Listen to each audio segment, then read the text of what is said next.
Okay, so good morning to all of you. Now, today onwards we are starting with revision lectures. तो मेरा revision lecture का जो series है उसका number generally RL1, RL2, RL3 ऐसा होते जाएगा और मैं जनरली बता के रखूंगा कि हम लोग कौन सा टॉपिक का फिर कैसा पढ़ाई करने वाला है। अभी पहले तो इनकम टैक्स है और इनकम टैक्स में अपने को पहले सारा का सारा प्रैक्टिकल प्रॉब्लम सॉल्व करने का, इसके लिए यहाँ पे मैंने टॉपिक का नाम डाला हुआ नहीं है, बट इसके आगे जैसे जैसे अपना और रिविजन चलते जाएगा तो मैं टॉपिक का भी नाम डालूंगा. Preferably, I would try to give the names of the next day's topic one day early, so it will be easy for you to again plan on your own also कि वो अपने को कल ये पढ़ाई करना है करके. Okay, so that's what we are planning. ये नया सिस्टम में चालू कर रहा हूँ, लास्ट ईयर तक मैंने किया नहीं था, लेकिन इस साल के मुझे वैसे भी चालू करना था स्टूडेंट्स का, क्योंकि ऑनलाइन के बारे में कितना प्यार है. तो अभी I can see that all of you are using online in a more effective manner, so we can do this particular thing properly now. चलो फिर अभी अपना revision lecture number 1 income tax. ये हफ्ते में आज कल परसों 3 दिन तो जनरल इनकम टैक्स लेक्चर चलता रहेगा. उसके बाद में देखेंगे, आज दोपहर को मैं एबीसी में जाने वाला हूँ. आज मुझे कंफर्म मिल जाएगा कौन सा बुक कंसिडर करना है करके, तो मैं उसको बुक का ऑर्डर दे दूंगा और आपको अमाउंट बता दूंगा. तो that amount you are required to transfer and then you are required to get the book collected directly. Okay, चलो फिर लेट मी स्टार्ट नाउ. किधर गया? ओके, ये जो अपना सेकंड स्टडी मटेरियल है, मतलब कौन सा बोलते हैं उसको, material number, just a minute.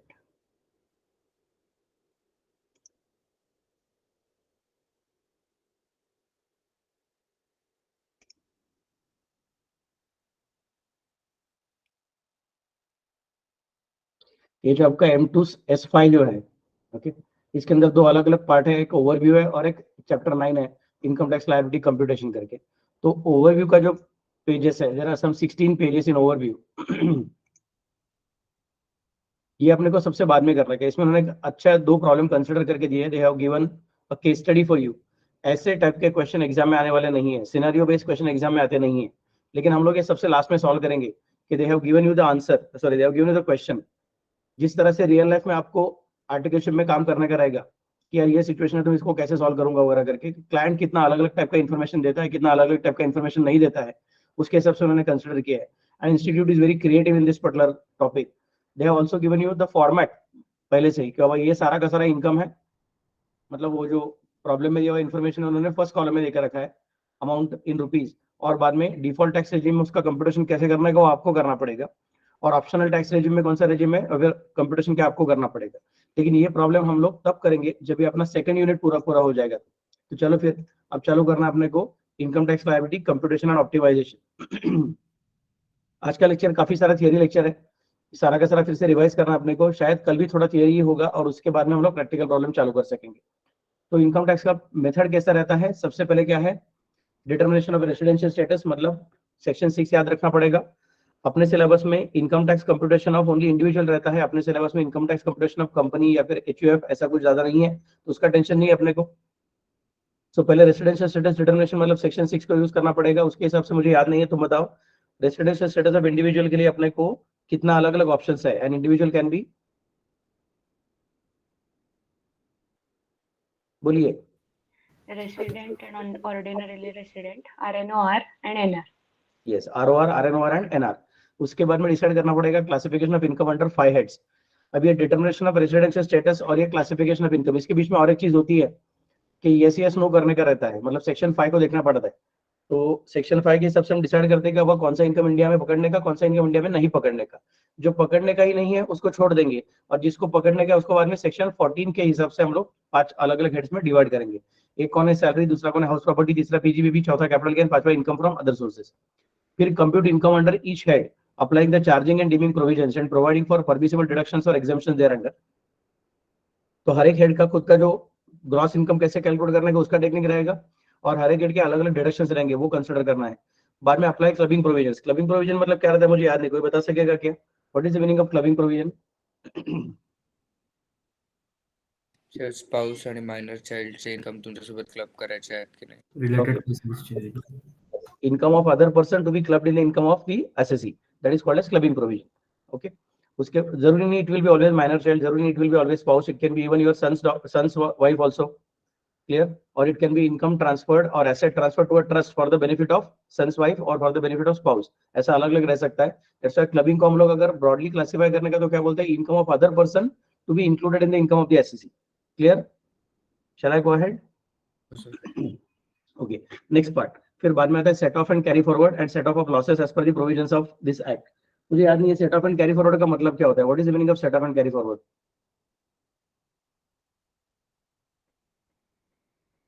Anybody? Loss from one head is set off against profit of another. Okay. थोड़ा सा तो डायरेक्टली आगे जंप कर दिया है. Basically we specify that section 2 subsection 24 के हिसाब से income includes losses, so there is a chance that income can have negative figure also. If that happens, in that case एक पर्टिकुलर सोर्स का negative income can it be clubbed against positive income of another source. तो ये source शायद एक ही head के अंदर आ सकता है या फिर दो अलग अलग हेड के अंदर भी आ सकता है. So we have intra head adjustment, we also have inter head adjustment. तो एक साल का करंट ईयर का एक सोर्स का लॉस उसी साल के करंट ईयर के दूसरे इनकम के अगेंस्ट सेट ऑफ करना, इसको बोलते हैं हम लोग सेट ऑफ. फिर अगर वो कम पड़ता है एक हेड का इनकम तो दूसरे हेड के अगेंस्ट सेट ऑफ कर सकते हैं. That is inter head adjustment, that is also considered as set off. And current year का लॉस जो करंट ईयर के इनकम के अगेंस्ट सेट ऑफ नहीं हो सकता है उसको हम लोग कैरी फॉरवर्ड कर सकते हैं क्या. और कैरी फॉरवर्ड करने के बाद अगले साल फिर से पर अगले साल के किसी सेम हेड के अगेंस्ट या फिर दूसरे हेड के अगेंस्ट सेट ऑफ कर सकते हैं क्या, उसको कंसीडर करते हैं सेट ऑफ प्रोविजंस. ओके. तो ये सब करने के बाद क्या आएगा आपका जीटीआई आ जाएगा. जीटीआई के बाद में कौन आता है deduction. Deduction under chapter 6A, उसके अंदर दुनिया भर के अलग अलग डिडक्शंस है और उतना होने के बाद अपने को देखना पड़ेगा टोटल इनकम. फिर टोटल इनकम के बाद में अपने को कंप्यूटेशन ऑफ टैक्स करने का है. So let us now start with total income. Total income is deduct after considering deductions under chapter 6A. So कौन से इनकम है देखो. Income to be considered while computing total income of the individuals. सबसे पहले कौन आएगा capacity in which the income is earned by the individual in his personal capacity under the 5 heads of income. तो income from salaries, income from house property, PGBP, capital gain and other sources, ये सारे के सारे उसके income हो सकते हैं. बाद में as a partner of the firm or LLP. इसका मतलब क्या है individual can at the same time have a sole proprietary business or something of that sort. Maybe he is an employee and at the same time he may be a partner in a partnership firm or as LLP. तो मुझे याद नहीं है, तुम बताओ. Salary from the partnership firm, interest on capital from the partnership firm and share of profit from the partnership firm, ये सब चीजों को हम लोग पार्टनर के हाथ में टैक्सेबल करते हैं क्या टैक्सेबल नहीं करते हैं?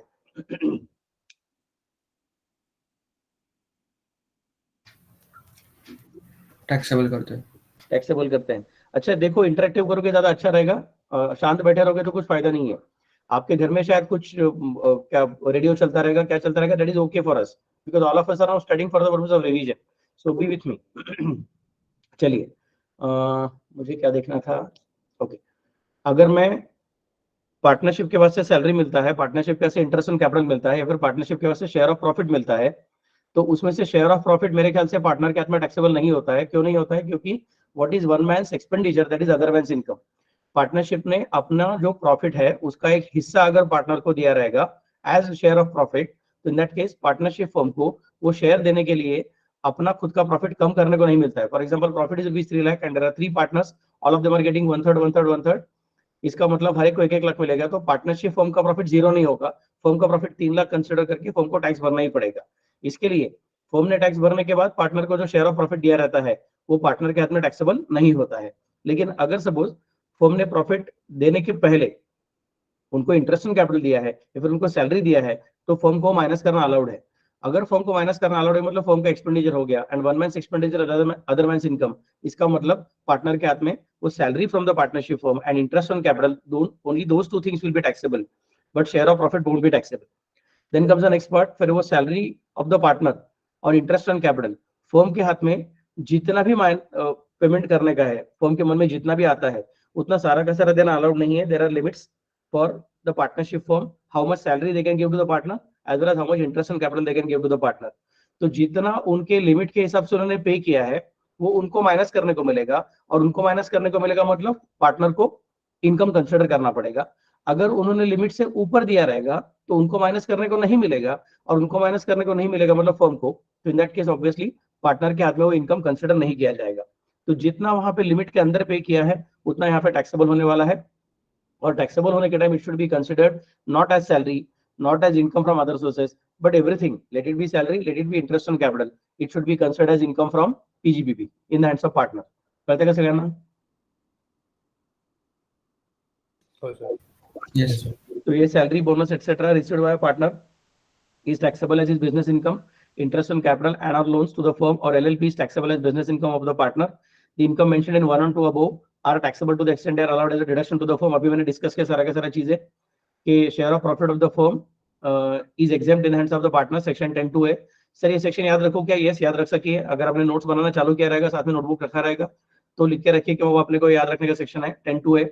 The profit credited to the partner's account in the firm would be exempt to the from tax in the hands of such partners, even if the income chargeable to tax becomes nil in hands of the firm on account of any exemption or deduction available under the provisions of the act. Now this is a small point, शायद exam में MCQ के लिए आ सकता है, true और false करके आ सकता है कि जो फर्म के लिए एक्सपेंडिचर है वो पार्टनर के लिए इनकम है, जो फर्म के लिए एक्सपेंडिचर नहीं है वो पार्टनर के लिए इनकम नहीं है। अभी पार्टनरशिप फर्म को सपोज 10AA का डिडक्शन मिलता रहेगा। I am repeating again, partnership firm को अगर 10AA का डिडक्शन मिलता रहेगा तो in that case partnership firm ने ऑलरेडी टैक्स भरा नहीं है। अगर फर्म ने टैक्स भरा हुआ नहीं है और बाद में फर्म ने उस प्रॉफिट में से एक शेयर पार्टनर को दिया है, फर्म ने टैक्स भरा हुआ नहीं है और बाद में फर्म ने, जिसके ऊपर टैक्स नहीं है क्योंकि फर्म को 10AA का डिडक्शन मिल रहा था, इसके लिए उस प्रॉफिट में से फर्म ने पार्टनर को शेयर ऑफ प्रॉफिट दिया हुआ है। तो यहाँ पे क्वेश्चन क्या क्रिएट होता है कि एग्रीकल्चर इनकम के बारे में ऐसा सिचुएशन आता है कि अगर सपोज फर्म ने एग्रीकल्चर इनकम कमाया रहेगा और बाद में पार्टनर्स को सपोज सैलरी दिया रहेगा, तो salary to the partner given by the firm by doing agricultural activity cannot be considered as agriculture income in the hands of partner. आठवते का सगळ्यांना? Yes sir. तो मतलब फर्म के हाथ में जो है वो ऑटोमेटिकली पार्टनर के हाथ में नहीं जाता है। फर्म ने एग्रीकल्चर एक्टिविटी किया रहेगा और बाद में पार्टनर को उसमें से सैलरी दिया रहेगा, तो वो सैलरी को हम लोग एग्रीकल्चर इनकम नहीं मानते हैं। तो फर्म ने अगर एग्रीकल्चर इनकम कमाया रहेगा और बाद में पार्टनर को शेयर ऑफ प्रॉफिट दिया रहेगा, या फिर फर्म ने कुछ इनकम कमाया उसको 10AA का डिडक्शन दिया रहेगा और बाद में पार्टनर को उसमें से शेयर ऑफ प्रॉफिट दिया रहेगा, तो can we say that partner is getting the share of profit of the firm which has not paid tax, therefore in the hands of partner at least the share of profit should become taxable। हम बोलते हैं ऐसा नहीं है। जो logic आपने consider किया था कि पार्टनरशिप फर्म ने एग्रीकल्चरल इनकम कमाया रहेगा तो पार्टनरशिप फर्म के हाथ में वो एग्रीकल्चरल है, लेकिन पार्टनर को दिया हुआ सैलरी जो है वो सैलरी एग्रीकल्चरल इनकम नहीं है। ये परफेक्ट लॉजिक है क्योंकि वहां पे एक का एक्सपेंडिचर और दूसरे का इनकम ऐसा कंसिडर किया हुआ था। जब तुम शेयर ऑफ प्रॉफिट देते हो तो फर्म का वो एक्सपेंडिचर ही कंसिडर नहीं होता है, तो अगर वो फर्म का एक्सपेंडिचर ही नहीं है तो दूसरे का प्रॉफिट नहीं बन सकता, दूसरे का इनकम नहीं बन सकता है। Therefore, when you are talking about salary, you can apply the logics. But when you are thinking about share of profit, anyway, it is not expenditure of the firm, so it cannot be income of partners as such. और वो circular के हिसाब से उन्होंने फिर से बार retreat कर दिया कि ऐसे ही हम लोग कंसिडर करने वाले हैं। बट वर्ड कौन सा है? शेयर ऑफ प्रॉफिट याद रखना। सैलरी के बारे में बात नहीं चालू है। Share of profit of the firm is exempt under 10(2) and the profit credited to partners account in the firm would be exempt in the hands of such partners even if the income chargeable to tax becomes nil in the hands of the firm on account of any exemption or deduction available under different provisions of the act। बाद में partner को individual को तीसरा income क्या मिल सकता है? वो किसी HUF का भी पार्ट बन सकता है। HUF का हिस्सा रहेगा तो क्या करना पड़ेगा? Share of income of HUF is exempt in the hands of the member. Share of income of HUF is exempt in the hands of the member. तो जो भी कुछ अपना मेंबर है, ठीक है, उसको HUF का इनकम का एक शेयर मिलने वाला है। जैसा पार्टनरशिप में share of profit is exempt, वैसे HUF में share of HUF income in hands of the co-partner और in hands of the karta is exempt. बाद में income from impartial estate of HUF is taxable in the hands of the holder of the estate who is the eldest member of HUF, मतलब generally karta. And income from self acquired property converted into joint property without adequate consideration will also be taxable in the hands of the person who has transferred the property. ये अपना clubbing provision की वजह से आता है। याद है क्या? मैंने खुद ने प्रॉपर्टी एक्वायर किया था और बाद में मैंने उसको HUF के कॉमन प्रॉपर्टी में कन्वर्ट किया रहेगा और उसके बदले में HUF ने मुझे अगर पूरा कंसिडरेशन दिया हुआ रहेगा तो there is no difficulty, then it will be considered as a property of HUF and clubbing provisions won't attract. But on the other hand, if I have acquired some self property from my own funds and thereafter I have transferred the property in the name of HUF for which HUF has not given me consideration, then the incomes of such property which is accruing to the HUF will be clubbed in my income. Yes. Next. Income of other person included in the income of the individual. Transfer is income where there is a transfer of assets without transfer of income without transfer of assets. ये सबसे पहला clubbing provision है। कि मैंने सिर्फ income को transfer किया लेकिन एसेट को ट्रांसफर किया हुआ नहीं है। इररिवोकेबल ट्रांसफर और रिवोकेबल ट्रांसफर ऐसे दो अलग अलग पॉइंट्स है, याद है क्या आपको? हो सर। केवल के अंदर भी ऐसा था कि during the life time of the transfer और during the life time of the transfer, ऐसा करके अलग अलग पॉइंट्स आया हुआ था। तो उसके हिसाब से सिर्फ इनकम ट्रांसफर करोगे लेकिन एसेट को ट्रांसफर नहीं करोगे तो क्लबिंग प्रोविजन अट्रैक्ट होने वाले हैं। Next, income arising to the transferee from the revocable transfer of the asset. In the cases of number 1 and 2, income is includable in the hands of the transferor. बाद में income of the spouse as mentioned in section 64 1 2 and 1 4. spouse वाला कौन सा वाला income है कि spouse को specific qualifications नहीं है और हमारे relation की वजह से spouse को remuneration मिलता है from a firm or from an organization where we are having controlling interest वगैरह वगैरह, तो then that is getting clubbed. और बाद में asset transfer किए हैं to somebody else for the benefit of spouse, so that is also going to get covered. But income from asset transferred otherwise than adequate consideration to any person for the benefit of spouse is again covered here. Income from asset transferred otherwise than for adequate consideration to son's wife or to any other person for the benefit of son's wife will also be considered. And minor child का amount है that will be considered to be club. मुझे याद नहीं है कि minor child का income कितना रुपए का exemption आपको मिलता है फिर बाद में. If the income of the minor child is clubbed in your income, how much is the exemption you can claim? कोई बता सकता है फट से? याद नहीं आया तो don't worry, revision में आ जाएगा बाद में. 100 per month per child for up to 2 children. 1500 per child. तो 100 per month per child up to 2 children जो है ते children education allowance से बड़ा. हो राईट. आपण म्हणतोय आता मायनरचं इन्कम माझ्या इन्कम मध्ये क्लब केलं असेल तर मला किती एक्झम्पशन मिळणार? तर ते अमोगने बरोबर सांगितलं 1500 रुपीज पर चाइल्ड है. Okay, then comes the next part. तो सर अभी हम लोग स्टेप्स चालू करने को कोशिश करेंगे. तो बेसिकली अपने को इतना याद रखने का है, जब भी हम लोग कोई भी प्रॉब्लम सॉल्व करेंगे इनकम टैक्स का प्रॉब्लम, प्रैक्टिकल प्रॉब्लम, और वो इंडिविजुअल के रहने वाला अपने लिए, तो ये सब चीजें याद रखने का है कि उसका खुद का इनकम कैलकुलेट करो, फिर उसका पार्टनर है, फिर एलएलपी करके स्टेटस है क्या वो चेक कर लो, उसका शेयर ऑफ एचयूएफ है क्या वो चेक कर लो, बाद में उसको क्लबिंग प्रोविजन कौन सा है वो चेक कर लो. इतना हो जाएगा तो in that case you can consider आपका ग्रॉस टोटल इनकम तक पूरा हो जाएगा कैलकुलेशन. अभी next part is computation of total income and tax payable bye an individual. तो जो ऊपर अपने को उन्होंने चार्ट बना के दिया था वही चार्ट यहाँ पे उन्होंने कंसिडर करके रखा हुआ है, but in more detail manner. Step 1 क्या है? Determination of residential status. तो रेसिडेंशियल स्टेटस क्यों डिसाइड करते हैं? क्योंकि उसके हिसाब से सेक्शन 5 बीच में आते बोलता है कि कौन से इनकम को पकड़ने का, कौन से इनकम को नहीं पकड़ने का. इंडिविजुअल के लिए क्या इंपॉर्टेंट है? ड्यूरेशन इंपॉर्टेंट है. ड्यूरेशन कितने दिन का रहता है मुझे पता नहीं, कोई बता सकता है? बेसिक ड्यूरेशन क्या है? 182 days.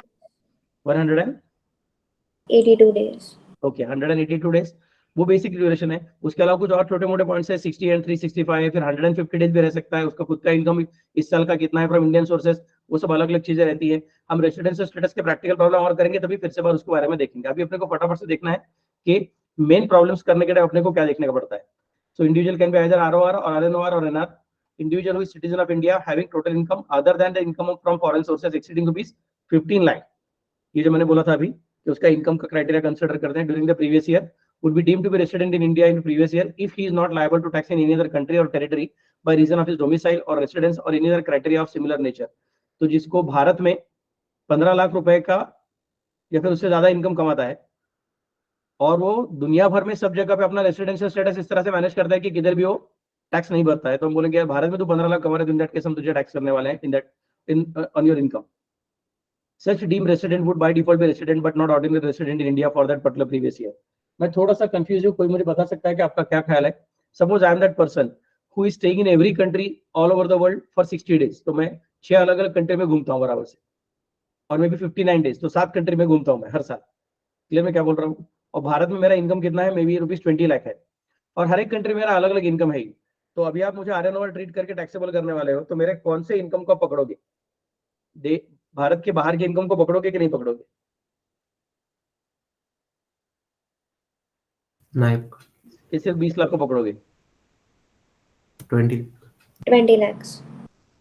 आपको बाकी के इनकम के बारे में याद रखना पड़ेगा. सेक्शन 5 बीच में आता है. सेक्शन 5 क्या बोलता है कि पहला वाला लाइन कौन सा तुम्हारा? Received in India. दूसरा कौन सा? Deemed to be received in India. तीसरा अक्रूड इन इंडिया. चौथा deemed to be accrued in India. पांचवा received outside, accrued outside from a business which is controlled from India. Next, received outside, accrued outside from a business which is controlled or profession which is set up outside India. उसके बाद में आता है फिर last वाला, that is sorry last नहीं, second last वाला, income received outside, accrued outside but neither from business not from profession. और सबसे लास्ट में रहता है आपका income repatriated back to India in the current year. हम उसको आरएनओआर कंसिडर करने वाले हैं। यहाँ पे बोल कर रखा आरएनओआर। आरएनओआर के बारे में क्या कंसिडर करते हैं? सिर्फ लास्ट के 2 लाइन को हम लोग नो नो बोलते हैं, याद है क्या आपको? Yes. ओके। आरओआर के लिए सभी लाइन को यस, सिर्फ लास्ट के लाइन को नो। आरएनओआर के लिए फर्स्ट 5 लाइन को यस क्या फर्स्ट 6 लाइन को यस? मुझे याद नहीं, तो बताओ।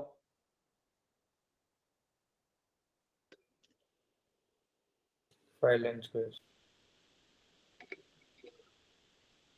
6 and 6 7 8 तीनों को नो है। हो I think. आय थिंक नको, मला सांगा। अमोघ, ओम, शौनक, आदित्य, Oh, yes. राघव,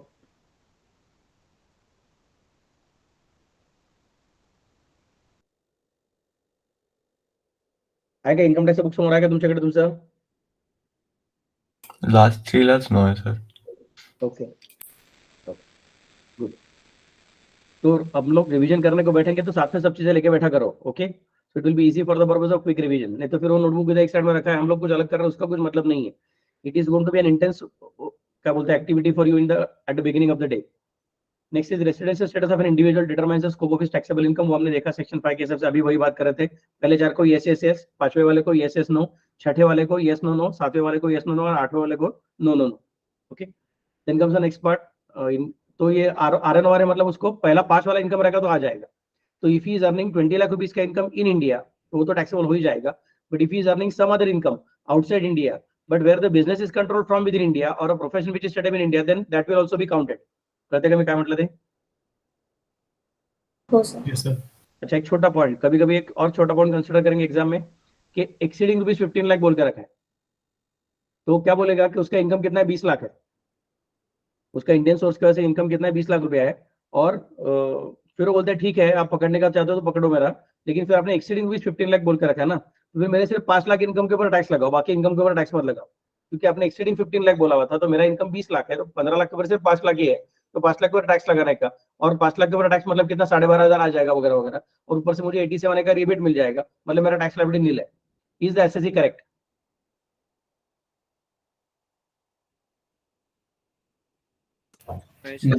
नहीं। It is not about income beyond 15 lakh will be taxable. It is only the condition कि is he having the income up to rupees 50, sorry, more than rupees 15 lakh. अगर रहेगा तो सारे के सारे इनकम को पकड़ते हैं। Okay, then comes the next part. Okay, classification of income under different heads वो तो ठीक ठाक है, salary, house property, PGBP, capital gain वगैरह वगैरह। Income of the assessee should be identified and grouped under respective heads of income. Each head of income is having charging section. Salary का charging section क्या है? 50. House property का? 22. PGBP का? 28. 28. बाद में capital gain का? 45. 45. और other sources का? 56. Okay. Deeming provisions are also contained under certain heads by which specific items are sought to be taxed under those heads. For example, unrealized rent and arrears of rent from house property would be deemed to be the income of the house property in hands of the recipient individual, even if he is not the owner of the house property at that time when the receipt of such income. And general requirement का house property ची, if you are thinking about house property income तो assessee should be owner thereof. लेकिन कभी-कभी ऐसा होगा कि property मेरा था, रेंट नहीं मिला था और मेरा कोर्ट में केस चालू था, बाद में मैंने प्रॉपर्टी बेच दिया, प्रॉपर्टी बेचने के बाद में कोर्ट का निकाल आ गया और बाद में मुझे रेंट मिल गया। तो इन दैट केस वो जो भी कुछ पैसा मुझे मिलता है प्रॉपर्टी का, रेंट का, that amount will be considered as what? That will be considered as my income. But अगर एसएससी बोलेगा सर सेक्शन 22 बोलता है assessee should be owner thereof, मैं तो अभी ओनर नहीं हूं, मैंने प्रॉपर्टी बेच दिया, हम बोलेंगे ठीक है, but still you will be deemed to be the owner and it will be considered in your hands as house property income only. Charging section and deeming provisions would help you to determine, ठीक है। Computation of income under each head, तो उसमें क्या याद रखने का? सबको पहले ग्रॉस इनकम कंसीडर करने का। If the problem is given you net income, convert it into gross. Problem net income किस तरह से दे सकता है? कितना तो बार जो इनकम है उसमें से जो टीडीएस कट किया रहेगा वो बहुत सारा और माइनस करने के बाद का आंसर दे सकते हैं। तो वो पैसा कितना मिला, उसमें से टीडीएस कितना कट हो गया, तो बच गया कितना, ऐसा करके आपको स्टेप्स बताएंगे। इन दैट केस बचे कुछ अमाउंट के ऊपर अपने को डायरेक्टली इनकम टैक्स कंसीडर नहीं करना है, बल्कि अपने को ग्रॉस अप करना है। We are to go back to the original amount first, then recompute everything according to the charging section of that particular head, and then we can consider GTI कितना है, बाद में टोटल इनकम कितना है, बाद में टैक्स लायबिलिटी कितना है। कभी कभी और छोटी छोटी चीजें कर दी, एग्जांपल सैलरी में या फिर in the case of house property they may give you some other deductions. Employer ने क्या कर दिया, मेरा प्रोविडेंट फंड डिडक्ट किया, एम्प्लॉयर ने क्या कर दिया, मेरा मे बी ग्रेचुइटी डिडक्ट करके रखा है और ग्रेचुइटी कंट्रीब्यूशन, और मे बी एम्प्लॉयर ने मेरा हाउसिंग लोन का रीपेमेंट कर दिया डायरेक्टली, तो वो भी अमाउंट कट करके रखा हुआ है, फिर मेरे बच्चों का स्कूल फीस डायरेक्टली भर देता है, ऐसा कुछ अलग अलग चीजें बोल के रखता है। हम बोल के देखो भैया आपने प्रोविडेंट फंड के लिए कट किया है, या फिर क्या प्रोफेशन टैक्स के लिए कट किया है, या फिर ईएसआई के लिए कट किया है, या फिर हाउसिंग लोन के लिए कट किया है, तो भी उसका मतलब ये नहीं कि मेरा सैलरी छोटा है। It is necessary to show the gross of salary, पहले सब चीज ऐड कर देने का, ग्रॉस अमाउंट कंसिडर करने का, फिर जितने डिडक्शंस अलाउड है, जितने एग्जम्पशन है वो कंसिडर करने का, जो बचेगा उसको टोटल इनकम कंसिडर करने का। ओके, सो ठीक है, okay. GTI also incomes are partially exempted, वो भी कंसिडर कर लो एचआरए वगैरह करके, अच्छी बात है। okay. और इसमें अभी अपने को खेलने का वही है कि 115 बीएससी में कौन से एग्जाम्पशन मिलते हैं, कौन से एग्जाम्पशन नहीं मिलते हैं, कौन से डिडक्शन मिलते हैं नहीं मिलता है, उसका प्रैक्टिकल प्रॉब्लम अपने को अच्छे से सॉल्व करना पड़ेगा।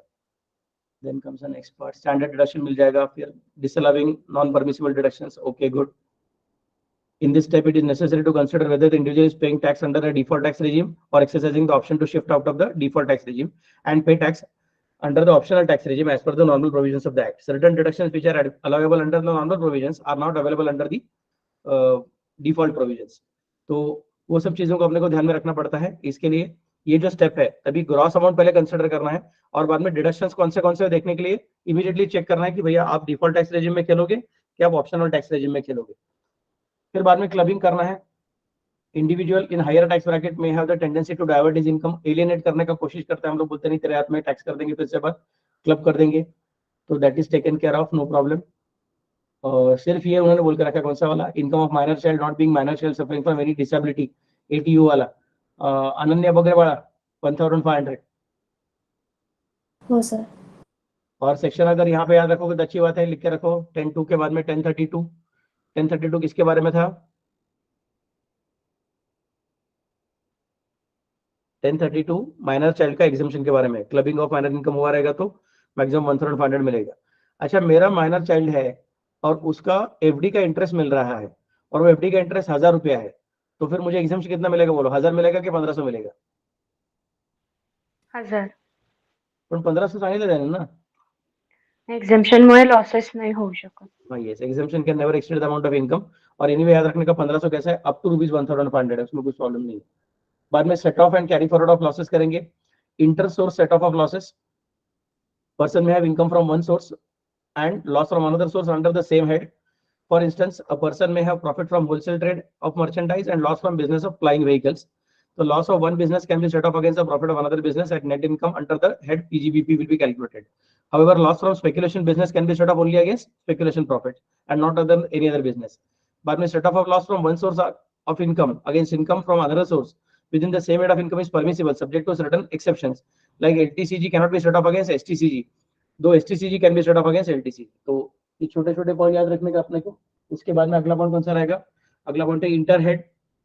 तो जिस तरह से इंट्रा हेड हो जाता है फिर इंटर सोर्स हो जाता है, उसके बाद में कौन आएगा तुम्हारा? इंटर हेड आ जाएगा। उसमें business loss cannot be set of against salary income and loss under that capital gain cannot be set of against any other head of income. Loss from house property can be set of, ये अपने लिए important point याद रखने का है। 115 BSc क्योंकि बहुत तकलीफ देने वाला अपने को, और इसके ऊपर मेरे ख्याल से तो 99.99% क्वेश्चन आना ही है, either in the big practical question और इन द स्मॉल एमसीक्यू वाले क्वेश्चन। कम से कम 2-3 क्वेश्चन आने वाले इसके ऊपर। Loss from house property cannot be set of against any other head of income if the individual page tax under the default tax regime under 115 BSc. Loss from house property cannot be set of against any other head of income बोला है, याद रखो। तो it can B set of against its own head of income, मतलब मेरा एक SOP और दूसरा एलओपी है, तो एसओपी का लॉस में एलओपी के अगेंस्ट सेट ऑफ कर सकूंगा। But if the individual exercises the option to shift out of default tax regime and pays tax under normal provisions of that act, then loss from house property can be set off against income under any other head only to the extent of rupees 2 lakh. The remaining loss from house property has to be carried forward to the subsequent year to be set off against the income of house property of that year. तो 115 BSc में दूसरे head के खिलाफ set off नहीं है। Default optional tax regime में दूसरे head के खिलाफ सेट ऑफ अवेलेबल है, but only up to rupees 2 lakh है। और बाद में अगले साल कैरी फॉरवर्ड भी अलाउड है, बट अगले साल जाने के बाद फिर ओनली हाउस प्रॉपर्टी का कैसे सेट ऑफ कर सकोगे, अगले साल अदर हेड ऑफ इनकम का कैसे सेट ऑफ नहीं कर सकोगे। करते हैं ना? हो sir. Next, carry forward and set off of losses, unabsorbed losses of the current year can be carried forward. कितना साल जनरली अलाउड रहता है बोलो? How many years maximum allowed? 4 years. ओ कौन म्हटलं 4 years? Who is that fellow? 4 years for house property and 8 years for PGBP. अमोघ नाही, ते पास नाही आहे।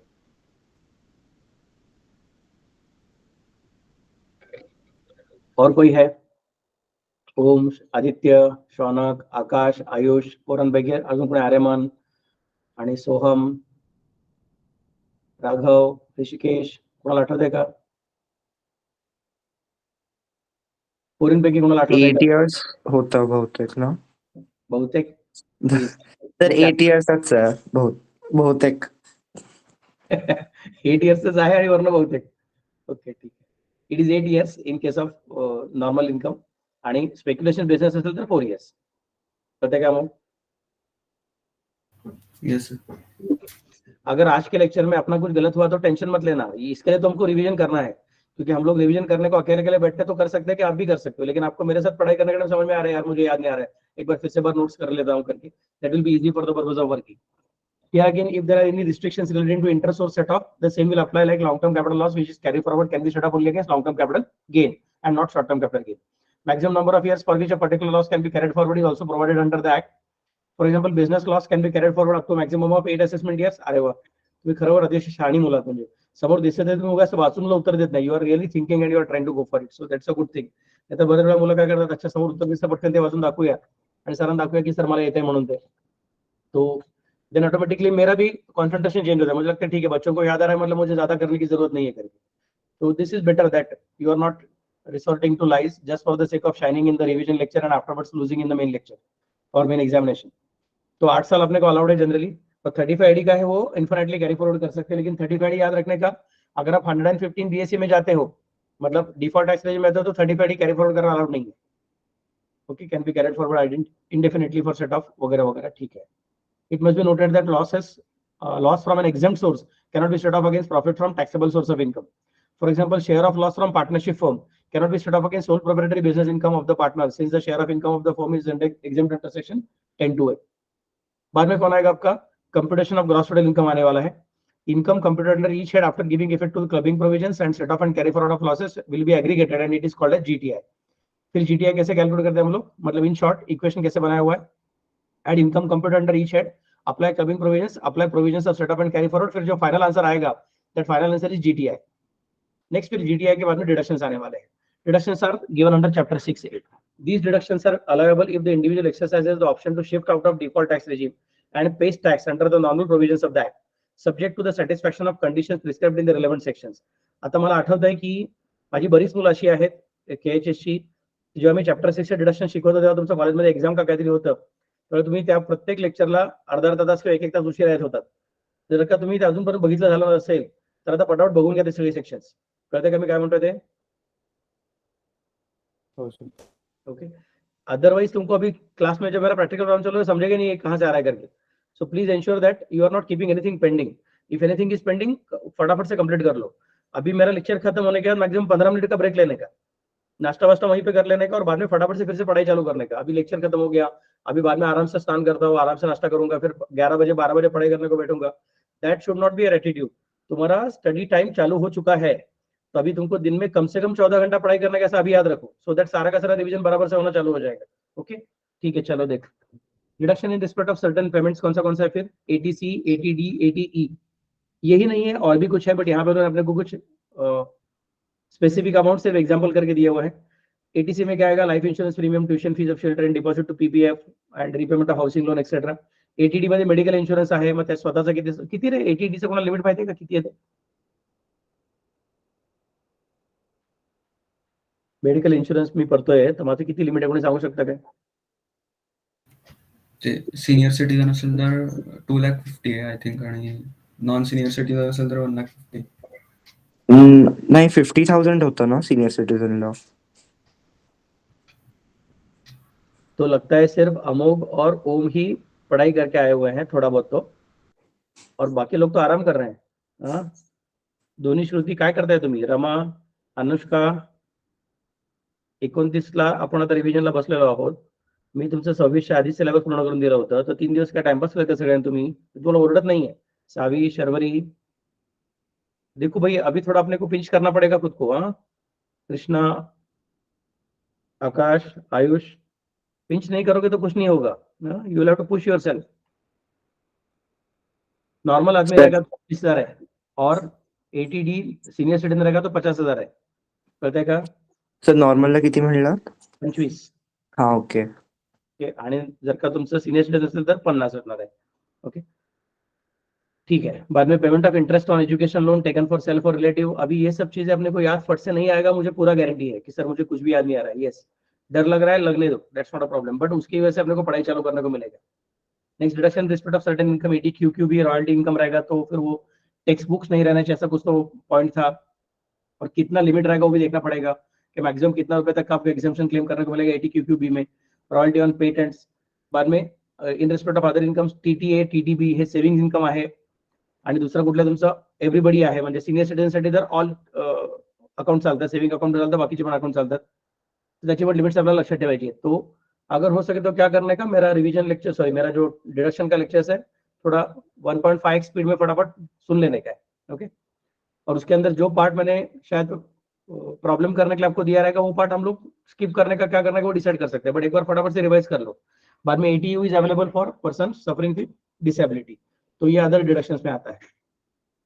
In addition, deduction is also allowable under 10AA in respect of assessee who derives profit or gains from ACZ. तो उसका अगर unit ACZ में रहेगा तो कितना रहेगा, that is required to be considered. हर एक के अंदर उसका लिमिट्स है. ATRRB मतलब अपना ऊपर का जो था रॉयल्टी वाला, उसको 3 लाख का लिमिट है. TTA में 10,000 है, तो TTB में 50,000.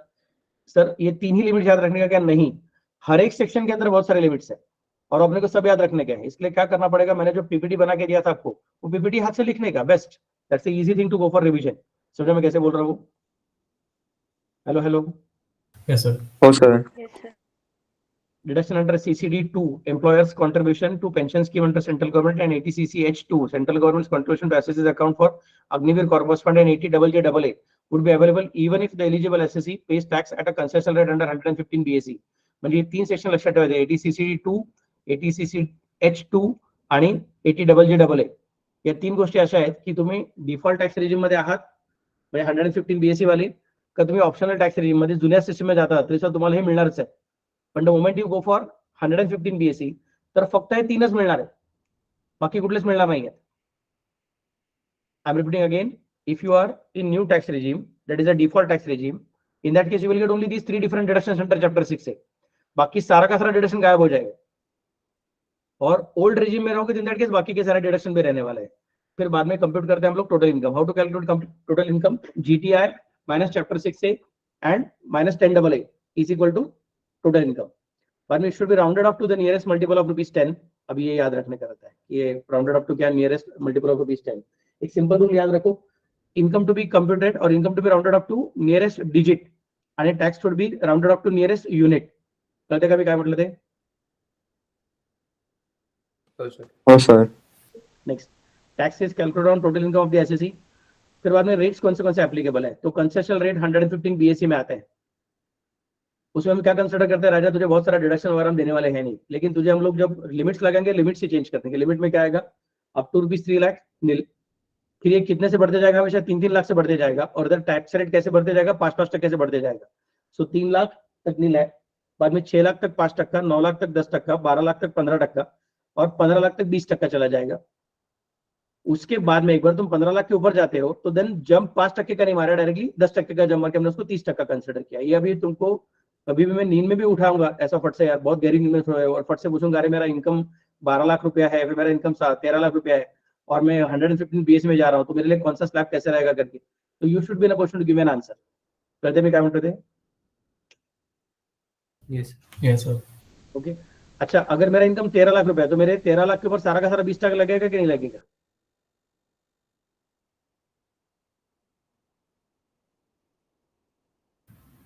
नाही, ते फर्स्ट 3 लाख टू 6 लाख मध्ये 5%. तो अगर मेरा इनकम 13 लाख है, तुमको क्या करना पड़ेगा मालूम है? तुमको सबसे पहले 12 लाख हटाना पड़ेगा. कळतंय का मी काय म्हटलं ते? हो. वरच्या 1 लाखावरती फक्त 20% असतील म्हणजे 20,000 असतील. वरच्या 1 लाखावरती 20% म्हणजे 20,000 असतील. आणि मग त्याच्या मागचं जे आपल्याला माहिती आहे की इकडे 3 लाखावरती नीलच आहे, मग ह्या 3 लाखावर 5%, 3 लाखावर 5% म्हणजे किती, 15,000. नंतरचे 3 लाखावर 10% म्हणजे 30,000. इकडे झाले किती, 15,000. इकडे 30,000. इकडे ह्या 3 लाखावरती किती तुमचे 15%, म्हणजे किती असतील रे? 45,000. इकडे 45, इकडे 15 आणि इकडे किती होते, 10, बरोबर ना? हो. नाही, 15 आणि इकडे 15, 30 आणि 45. 15, 30 आणि 45 आणि मग वरचे तुमच्या त्यावरती 20% स्ट्रेट आहे. 1 लाखावर 20% होते, 20,000 असतील. क्लिअर ना? हो. तो what I would recommend you is to prepare this table and then you can just write down कि मैक्सिमम अमाउंट कितना आ सकता है. इस लिमिट में जाओगे अगर, if you are reaching the highest point of this limit that is 6 lakh, then maximum tax you will have is rupees 15,000. करते का हो सर. यहाँ पे जाओगे तुम्हारा टैक्स कितना होगा, फिर यहाँ पे बोलना पड़ेगा पहला वाला 15,000 तो है ही, और ऊपर से कितना रहेगा एक्स्ट्रा 30,000 रहेगा, मतलब तुम्हारा 45,000 हो जाएगा. फिर यहाँ पे जाओगे तो क्या हो जाएगा, पहला वाला 15,000 भी है, उसके बाद में 30,000 भी है, और बाद में नया वाला 45,000 रहेगा. अच्छा तिकडे साइडला टेबल करून द्या छोटंसं, it will be easy for the purpose of working. Clear ना. हो सर. लेकिन सर मैं अगर इसमें नहीं जाना चाहता हूँ, I want to go for my optional tax regime, पुराने वाले में अभी भी खेलना चाहता हूँ, तो इन दैट केस क्या करेंगे हम लोग, slab rate for assessment of 24-25 will be considered like this कि अप टू 2,50,000. ये 60 साल का रहेगा तो 2,50,000 बोलते हैं. 60 साल से अंदर रहेगा तो 2,50,000 बोलते हैं. 60 साल से ऊपर है लेकिन 80 से नीचे रहेगा तो 3 लाख बोलते हैं, और 80 के ऊपर रहेगा तो 5 लाख बोलते हैं. रेट्स ऑफ टैक्स कितना रहेगा, नील रहेगा. फिर जो तुम्हारा पहला लिमिट था, आइदर 2.5 लाख नहीं तो 3 लाख नहीं तो 5 लाख, वो लिमिट छोड़ के ऊपर 5 लाख तक जाना है. वो लिमिट छोड़ के ऊपर 5 लाख तक जाना, तो हम क्या बोलेंगे, फिर उसके ऊपर आपको 5% टैक्स लगेगा. 5 लाख के ऊपर जाओगे तो 20% टैक्स लगेगा, और 10 लाख के ऊपर जाओगे तो 30% टैक्स लगेगा. The rates of tax have to be applied on the total income to compute the tax liability. तो ये ऊपर का हमारा जो रेट्स है वो किसके ऊपर अप्लाई करने का है, जीटीआई के ऊपर अप्लाई नहीं करने का, वो टोटल इनकम के ऊपर अप्लाई करने का है.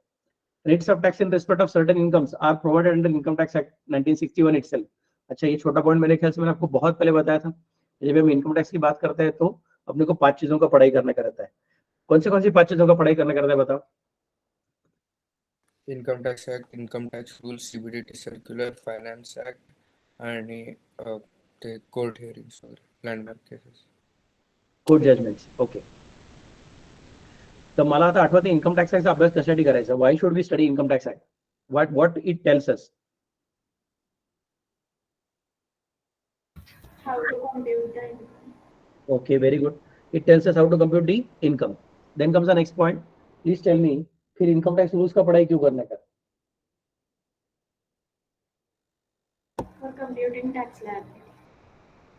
Income tax rules is not for computing एक प्रोसिजर करते इन्कम टॅक्स ऍक्ट मधली. Okay, it is for the purpose of procedures.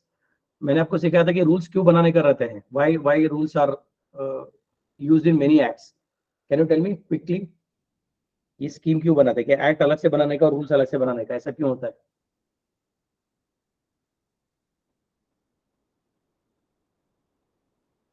So to fix difficulties that arise. Oh, anybody else? Sharayu madam.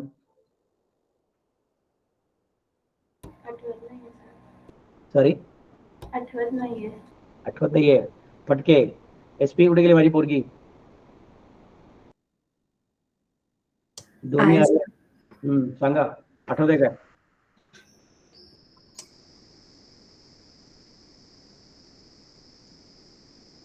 SP कुठे आहे, नाही SP नाही sorry, Arya कुठे आहे,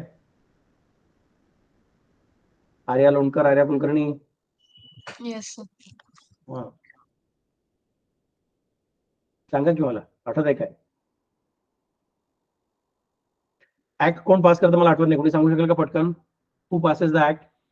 sir central गव्हर्नमेंटला जर काही मॉडिफिकेशन करायचं असेल ऍक्ट मग ते मध्ये सर्क्युलर असतं की त्याच्यामध्ये. दोन्ही हाऊसेस ऑफ पार्लमेंट आणि मग नंतर प्रेसिडेंट असेंट करतं ते बिल, जे ड्राफ्ट असतं, आणि मग असेंट झाल्यावर ऍक्ट बनतो. So act कौन पास करता है, act is always passed by not the governing party, act is passed by the parliament which includes opposition party also.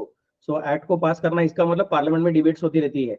Okay, लेकिन there are many situations where you will find that it is impossible to pass the act every time whenever a new situation arises.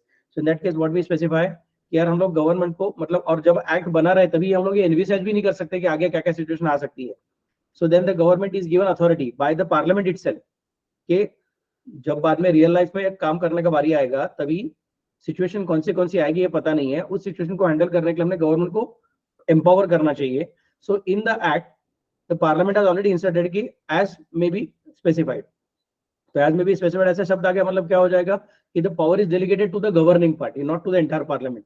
So income tax rules are basically created by using the power which is given in Income Tax Act for the purpose of either laying down the procedures or for the purpose of laying down certain limits or for the purpose of deciding even how the communication should happen with the SSE. कळते का मी काय म्हणतो ते? हो sir. Yes. Then comes the next part. उसके बाद में अगला पॉइंट कौन सा रहने वाला है आपका? CBDT का sorry finance act. Finance act का क्यों पढ़ाई करते हैं? रेट्स दिलेले असतात. रेट्स का rates of tax are given by the finance act. लेकिन न्यू रेजिम में जब ये लगाते हैं, मतलब जिसको डिफॉल्ट टैक्स रेजिम बोलते हैं, उसके अंदर रहेगा तो in that case rates of tax are not given by finance act, they are given by 115 BAC नाम का section, and section is a part of income tax act, not a part of finance act. तो old regime में income tax act अलग है और finance act का काम अलग है. इनकम टैक्स एक्ट का काम है आपको इनकम कंप्यूट करने को गाइडेंस देना, डायरेक्शंस देना, लिमिट बनाना, उसका बाउंड्रीज बना के रखना.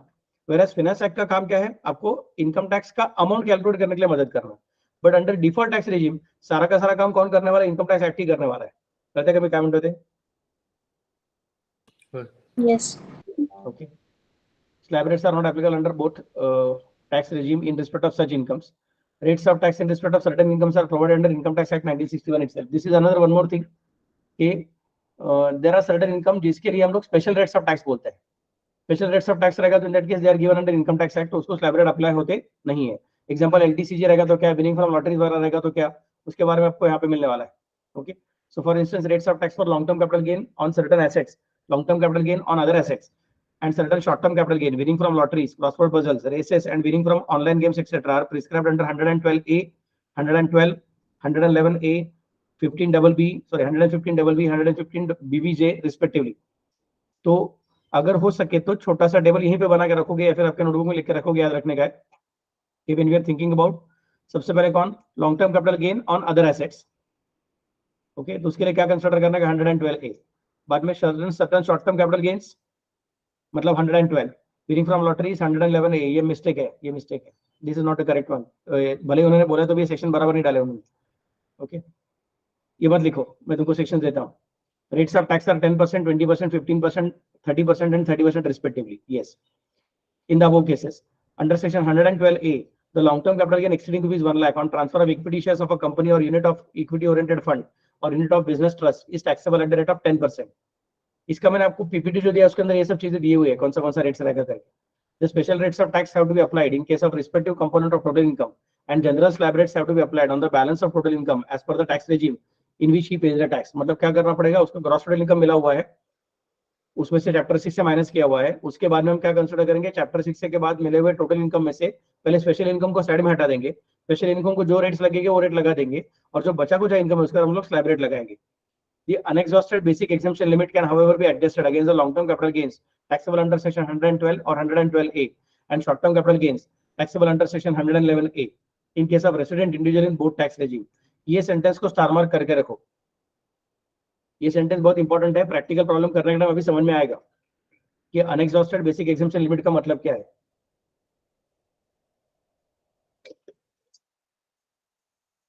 अभी सिर्फ हिंट देके रखता हूं. Let us take an example कि I am let us say a retired man, and then in the current year I have sold maybe one of my house properties and I have made a good amount of long term capital gain, but I don't have any other income. तो मैं 60 साल के ऊपर का हूं, मतलब मेरे लिए बेसिक एग्जेम्पशन लिमिट क्या रहेगा बताओ? 3 लाख.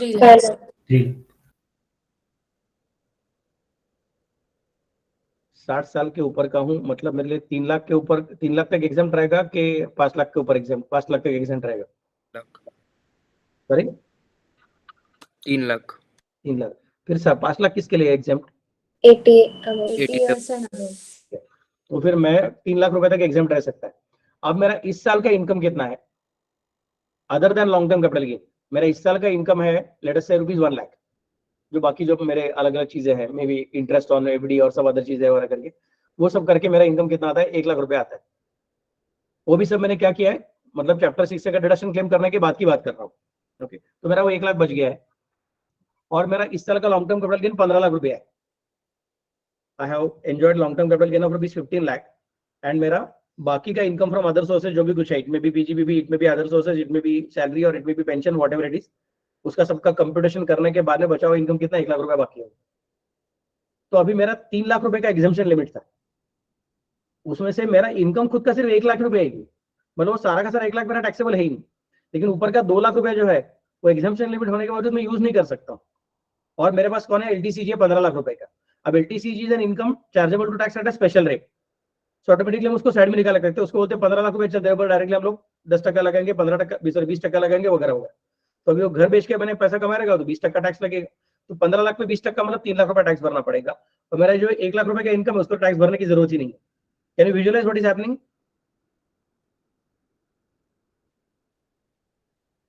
Yes sir. यस।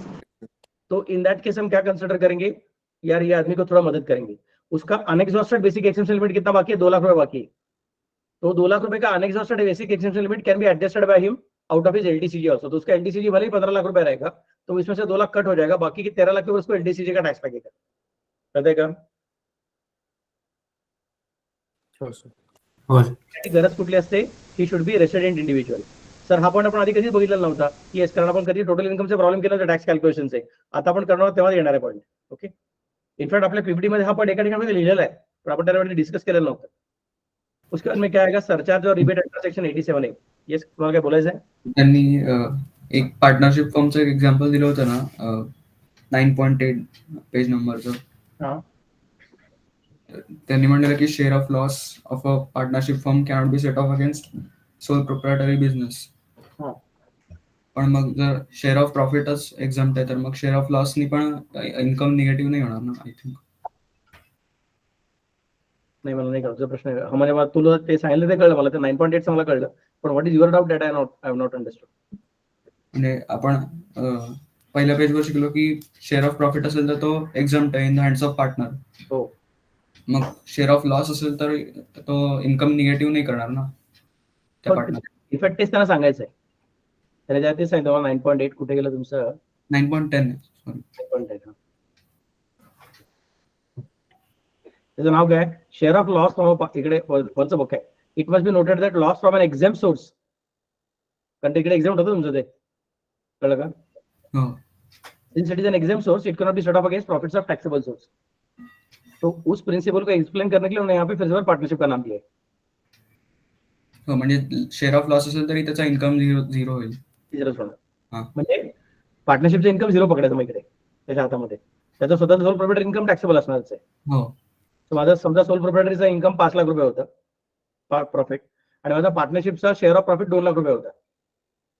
हे 5 लाख रुपये माझा स्वतःचा प्रॉफिट आहे सोल प्रोप्रायटरीचा, आणि माझा 2 लाख रुपये प्रॉफिट आहे फ्रॉम पार्टनरशिप फर्म, प्रॉफिट आहे शेअर ऑफ प्रॉफिट. तर माझा 7 लाख रुपये कन्सिडर करणार टॅक्सेबल का 5 लाख कन्सिडर करणार? 5 लाख, कारण 2 लाख ते एक्झाम्प्ट आहे 10(2)A मध्ये. आता सेकंड सिच्युएशन, माझा 5 लाखाचा इन्कम आहे आणि माझा 3 लाखाचा शेअर ऑफ लॉस आहे पार्टनरशिप फर्म मध्ये, तर तुम्ही ते 2 लाख नाही कन्सिडर करायचे, कळलं का? हो, कळलं. एसएससी काय म्हणू शकतो कि sir income tax is very benevolent. Income tax बोलता है कि एक चीज का अगर मुझे हिस्सा लॉस हुआ रहेगा तो मुझे मदद करने को तैयार है गवर्नमेंट, पर इसका मतलब ये नहीं है कि गवर्नमेंट बोलेगा ठीक है यार तू उधर के जो एग्जाम्प्ट लॉस है उसको भी यहाँ पे एडजस्ट करके तुझे टैक्स कम भरने को बोलेंगे, कर देगा? हो, कळलं. Then comes the next point. अभी अपने को कहाँ पे जाना था, सरचार्ज के बारे में बात करना है. Surcharge is additional tax payable over and above the income tax. Surcharge is levied as a percentage of income tax. So surcharge किसके ऊपर आता है, इनकम टैक्स के ऊपर आता है. मैं थोड़ा कंफ्यूज हो गया हूँ, can you please help me? Surcharge पहले ऐड करना रहता है कि हेल्थ एजुकेशन से पहले ऐड करना रहता है? सरचार्ज. उसके बाद में HEC रहता है. Okay, next part. In case the SSC pays tax under a default tax regime under 115 BAC, the rates of surcharge for AY 24-25 in case of individual SSC paying tax under default tax regime 115 BAC are as follows. Total income including dividend income and capital gains chargeable to tax under 111A, 112, 112A etc. is exceeding rupees 50 lakh but less than or equal to 1 crore, तो 10%. बाद में वो 1 करोड़ के ऊपर जाएगा और 2 करोड़ से नीचे रहेगा तो इन दैट केस 15%. 2 करोड़ से ऊपर जाएगा तो 25%.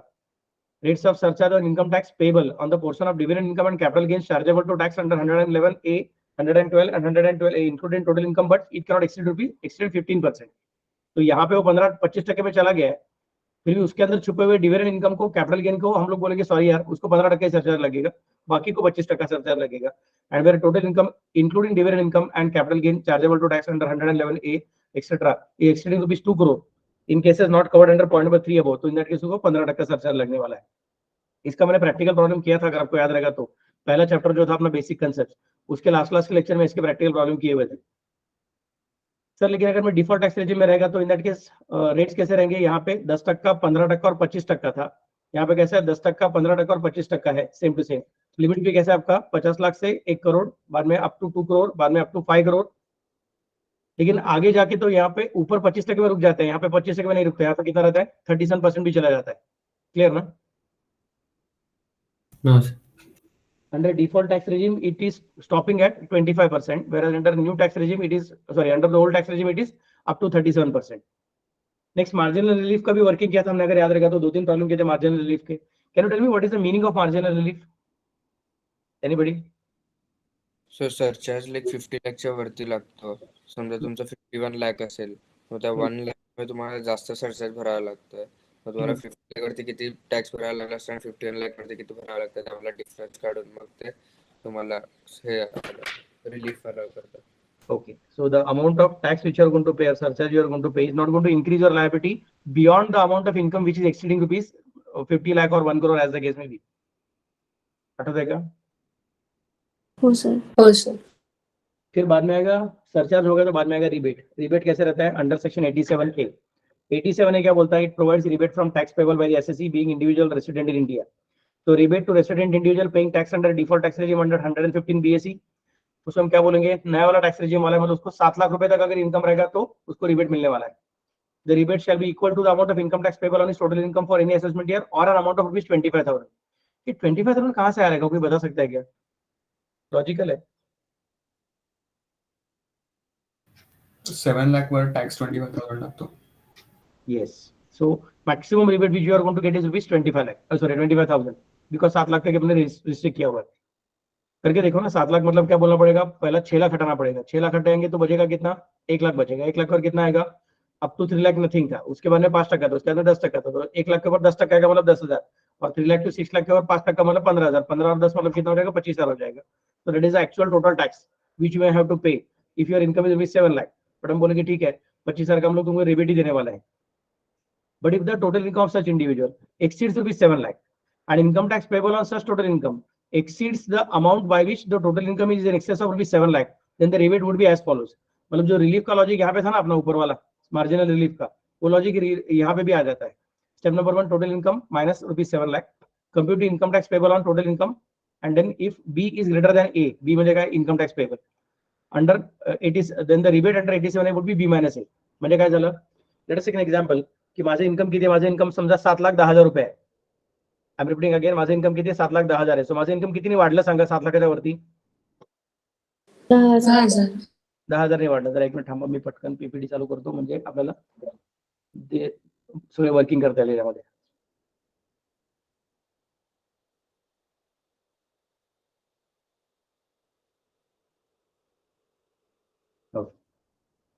किती म्हणाला तुम्ही, माझं 7,10,000 इन्कम म्हटलं होतं, तर याचे आपण 3 पार्ट करूया। अप टू रुपीज 3 लाख, नंतर एक्स्ट्रा 3 लाख म्हणजे 6 लाख झाले, नंतर एक्स्ट्रा 1 लाख, सर स्क्रीन नाही दिसत आहे. हो येस, एक सेकंड, आणि नंतर आले 10,000।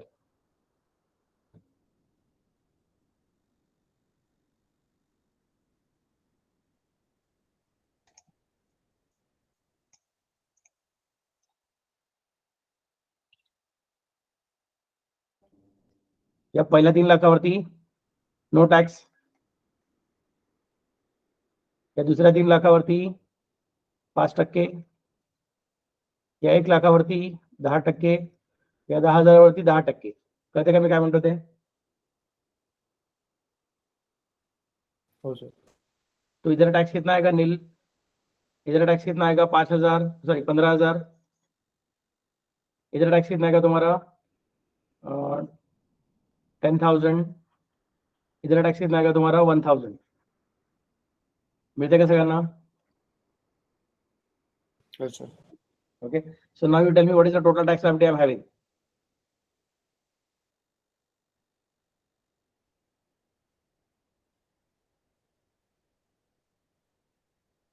क्या रे, सिंपल तो है ना, क्या टेंशन की इतना टाइम क्यों लग रहा है? सॉरी, 96,000। 26,000। तो मुझे मार्जिनल रिलीफ मिलेगा कि नहीं मिलेगा, मतलब मेरा फिर से मुझे रिबेट मिलेगा कि नहीं मिलेगा? Look at point number 2 and tell me. मिळणार। If the total income of such individual exceeds rupees 7 lakh, तो अपना हो गया था 7 लाख के ऊपर चला गया था, and the income tax payable on such total income exceeds the amount by which the total income is in excess of rupees 7 lakh, then the rebate would be as follows। पहले total income minus 7 lakh कर दो, मतलब कितना 10,000 आएगा। Compute income tax payable on total income कितना है, point number B consider करो। Point number B का आंसर कितना था, 26,000 आया था। और बाद में if B is greater than A, तो मेरा इनकम कितने से बढ़ गया था, मेरा इनकम बढ़ गया था 7,10,000 माइनस 7 लाख, मतलब मेरा इनकम बढ़ गया था 10,000 से। और मेरा टैक्स कितना है, मेरा टैक्स 26,000 है। तो इनकम 10,000 से बढ़ने की वजह से मुझे 26,000 भरना पड़ रहा है। कहते करें यस। ये जाती हो गई ना, मतलब इनकम बढ़ गया 10,000 तो टैक्स भरना पड़ेगा 26,000, मतलब मेरा इनकम एक्चुअली और कम हो जाएगा। Let us take another example that if a friend of mine is having an income of rupees 7 lakh, just example, if a friend of mine is having an income of rupees 7 lakh, तो उसको ये आएगा ही नहीं। कहते करें yes.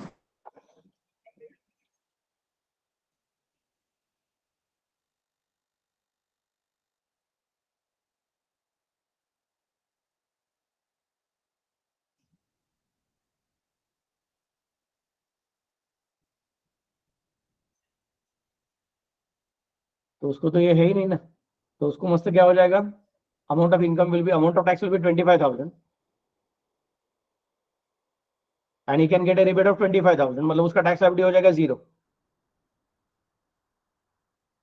और मेरा हालत क्या है, मेरा हालत है कि यार क्योंकि मेरा इनकम 10,000 से बढ़ गया, इसलिए मेरा टैक्स लायबिलिटी हो गया 26,000। तो he will enjoy 7 lakh and I will enjoy 7,10,000 minus 26, he will enjoy 7 lakh minus nil। कहते करें तो his disposable income is going to be 7 lakh, whereas my disposable income is going to be 6,84,000। कहते का हो sir. तो मेरा disposal income कम करना ये इनकम टैक्स का लॉजिक नहीं है, बोलते नहीं है। फिर मैं बोलूंगा उससे अच्छा फिर मुझे टैक्स मतलब इंक्रीमेंट दो ही मत, ऐसा मेरा ऑफिस को बोलूंगा। तो बोलेंगे ठीक है चल छोड़ देंगे, इसको हम रिबेट दे देते हैं। फिर कितना रिबेट देंगे इसको बोलो, how much is rebate we are going to give him,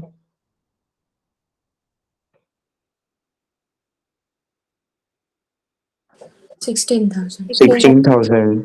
तो उसका टैक्स लायबिलिटी कितना हो जाएगा, 7,10,000 है अपना, उसका टैक्स लायबिलिटी कितना है 26,000 है, तो उसको 16,000 का रिबेट मिल जाएगा, मतलब उसका टैक्स लायबिलिटी कितना बचेगा 10,000 बचेगा। तो what will happen, his disposable income will be again rupees 7 lakh which is equal to his friend.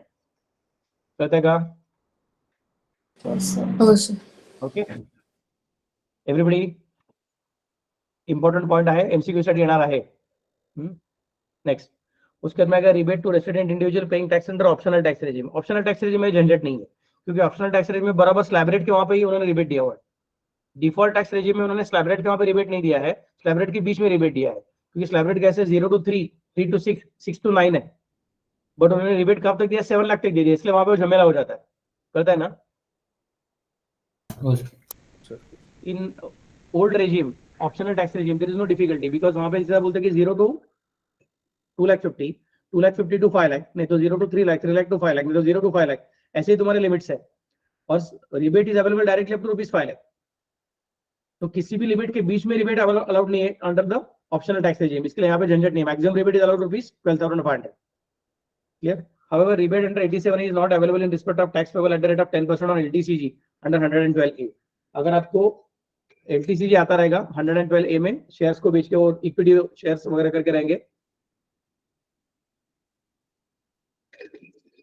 तो उसमें रिबेट मिलने वाला नहीं, टैक्स चुपचाप से भरना ही पड़ेगा। बाद में आएगा health and education cess. The amount of income tax as increased by the union surcharge, if applicable, should be further increased by an additional surcharge called as health and education cess on the income tax, calculated at the rate of 4% of such income tax and surcharge, if applicable. Health and education cess is leviable in case of income of all assessees, including individual, HUF, AOP, BOI firm, local authorities, cooperative societies and companies, सबके लिए applicable है। It is leviable to fulfil the commitment. वो याद है क्या मैं तुमको बोला था सेस का मतलब क्या होता है? It's a specific thing for which the government has already given the commitment कि हम किस चीज के लिए वो ये करने वाले हैं। What is that? Why are we charging it? Government cannot spend it for any other purpose. So if the health and education cess is collected by the government, government must spend it only on health and education. Government cannot spend it for dams or bridges and railways, etc. करता है क्या? हो sir. Now comes the next part. This is something new which we have not discussed. उसको बोलते हैं alternate minimum tax. तो यहाँ पे मैं समरी नहीं पढ़ूंगा, यहाँ पे मैं पूरा डिटेल पढ़ने वाला हूँ। Income Tax Act of 1961 contains profit-linked and investment-linked deductions in order to encourage investment in various industries and infrastructure facilities. Taxpayer who exercise the option to shift out of default tax regime under Section 115 BAC. अभी जब हम लोग accounting standard कर रहे थे वहां पे था एक अपना accounting for taxes on income, तभी ये 115 तभी ये AMT का बात आया था, तभी हमको AMT ठीक से देखना है। तो अगर सपोज मैं ऐसा कोई एसएससी हूँ कि जिसको गवर्नर ने बोल कर रखा अगर आप 100 जगह पे इन्वेस्ट करोगे तो आपको हम टैक्स में इतना डिडक्शन देंगे, या फिर अगर आप इस पर्टिकुलर एक्टिविटी से प्रॉफिट कमाते रहोगे हम इतना डिडक्शन देने को तैयार है। So either there is investment link benefit given to me और profit link benefit given to me. So in that case, the taxpayer who exercised the option to shift out of default tax regime under 115 BAC and are eligible to claim such deductions end up paying no income tax or marginal income tax, though they are capable of paying higher taxes. It has to be kept in mind that our government also needs regular and consistent inflow of tax, which is one of the major source of revenue to fund various expenses for the welfare of the country. Hence, in order to ensure the payment of reasonable tax by such zero tax paying SSE or marginal tax paying SSEs, the concept of alternate minimum tax has been introduced in the Income Tax Act of 1961. म्हणजे गव्हर्नमेंटला काय problem झाला की आम्हीच तुम्हाला सांगितलं होतं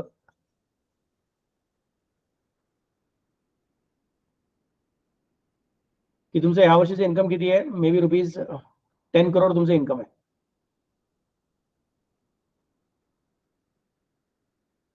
आणि आम्ही तुम्हाला 35 डेजचं डिडक्शन दिलेलं होतं. काय तुमचं ते 100 बेडचं हॉस्पिटल आहे किंवा काय तुमचं हॉटेल आहे किंवा तुमचं ते स्लरी पाईपलाईन वाला बिझनेस आहे, त्यामुळे तुम्हाला आम्ही 10 करोड रुपीज मायनस करायला देऊन टाकले. कळतं का मी काय म्हटलं ते? तर तुमचा टॅक्स खरं तर येऊ शकला असता. 10 कोटी आहे तुमची कंपनी आहे तर तुम्हाला सरळ सरळ काय 30%, 25%, 27% टॅक्स लागू शकतो. पार्टनरशिपमध्ये तुम्हाला सरळ 30% टॅक्स लागू शकतो. म्हणजे गव्हर्नमेंटला तुमच्याकडनं 3 करोड मिळू शकले असते, आणि 3 कोटी सॉरी, आणि मग 7 कोटी तुमचं डिस्पोजेबल इन्कम राहिलं असतं.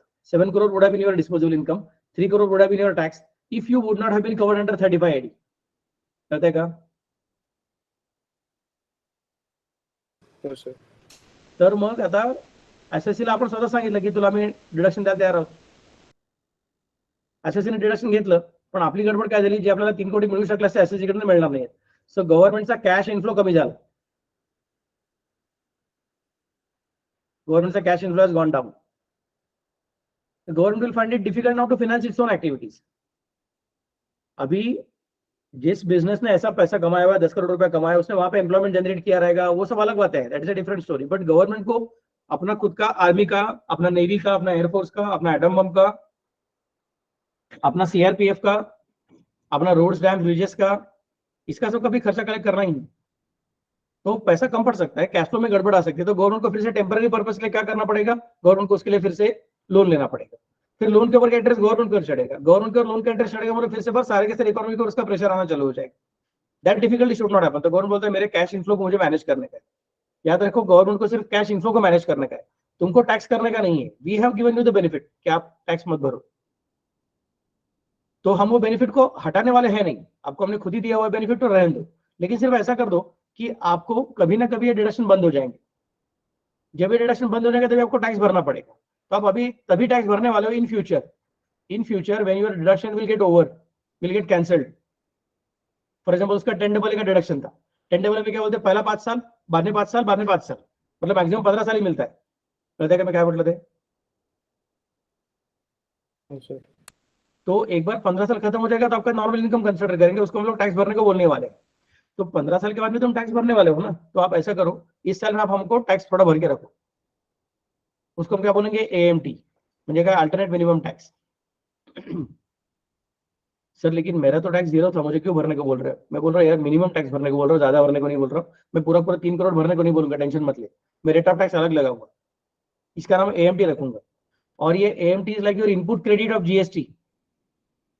सिर्फ इनपुट क्रेडिट मतलब क्या है, तुम्हारे पास से तुम्हारे सप्लायर ने टैक्स कलेक्ट किया था और तुमको ये इनपुट है, तुम इनपुट टैक्स क्रेडिट करने वाले हो, यहाँ पे तुम्हारा AMT क्रेडिट क्रिएट हो जाएगा। फिर गवर्नमेंट बोलेगा हाँ तुमने हमारे पास पैसा ऑलरेडी भर के रखा है, फिर बाद में 15 साल का जब तुम्हारा 10AA बंद हो जाएगा तब तुमको एक्चुअल टैक्स भरना पड़ेगा, तभी हम बोलेंगे ठीक है आपने पहले ही भर के रखा था ना, अभी आप कम भरो। कहते कैसे करना? हो sir. So government will keep that money in your, government will start using that money, but government will give the credit to you in your account, so that afterwards when the actual tax liability arises, you can adjust this earlier tax paid as alternate minimum tax. So chapter 12BA contains the special provisions for levy of alternate minimum tax in case of persons other than a company. Any person other than a company who has claimed deduction under any section other than ATP included in chapter 6A, the heading C, deduction in respect of certain incomes, or under 10AA or investment linked deduction under 35AD would be subject to AMT. तो याद रखने का other than company बोला बाबा लोग, तो मैंने partnership का example लिया था, कंपनी का नहीं लिया था। The provisions of AMT would however not be applicable to an individual or HUF or AOP BOI whether incorporated or not, or artificial juridical person if the adjusted total income of such person does not exceed rupees 20 lakh। लेकिन AMT का condition में क्या बोल के रखा है, अगर उसका इनकम 20 लाख से नीचे रहेगा तो उसको AMT लगाने की जरूरत नहीं है। बट कौन सा इनकम? GTI नहीं, कौन सा इनकम? AGTI। तो पहला पॉइंट कौन सा है बताओ?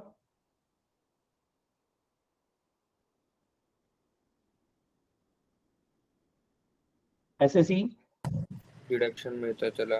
कंपनी आहे का अदर देन कंपनी आहे? कंपनी असेल तर AMT इकडे बघू नका, त्याचे वेगळे प्रोव्हिजन आहेत पूर्ण। अदर देन कंपनी असेल तर इन दॅट केस हे चेक करा की इजी क्लेमिंग चैप्टर 6A का डिडक्शन और 35AD का डिडक्शन और 10AA का डिडक्शन, इसमें भी दो आंसर आ सकते हैं, यस और नो। अगर उसको ऐसा कुछ मिलता ही नहीं है तो देन देयर इज AMT का जरूरत नहीं।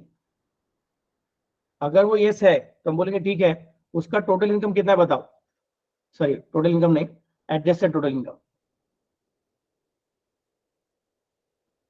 उसका AGTA कितना है बताओ। तो AGTA is less than 20 lakh और equal to 20 lakh and AGTA is greater than 20 lakh. अगर ये रहेगा तो हम बोलेंगे फिर से एक बार AMT नॉट एप्लीकेबल, अगर ये रहेगा तो AMT इज एप्लीकेबल। करते कैसे करना? हो सर। ओके, कंपनी रहेगा तो उसके लिए क्या लगता है? उसके लिए AMT लगता है, उसके लिए MAT लगता है। करते हैं ना? हो सर। बट इन्हें भी अपने सिलेबस में कंपनी है ही नहीं तो उसका चिंता करने की जरूरत नहीं, अपने को यही देखने कैसे। Then comes the next part. Individual HUF, AOP, BOI and artificial juridical person paying tax under default tax regime under 115 BSE are also not liable for alternate minimum tax under 115 JC। अच्छा ये एक चीज यहाँ पे introduce करना पड़ेगा मुझे, other than company है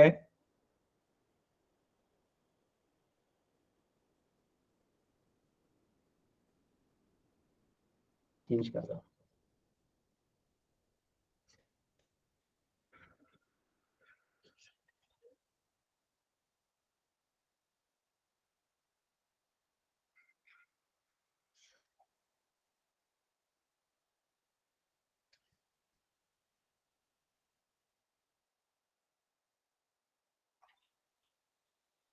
default tax regime, optional regime, AMT not applicable. Optional मध्ये दोन पार्ट, एक तर इन्वेस्टमेंट और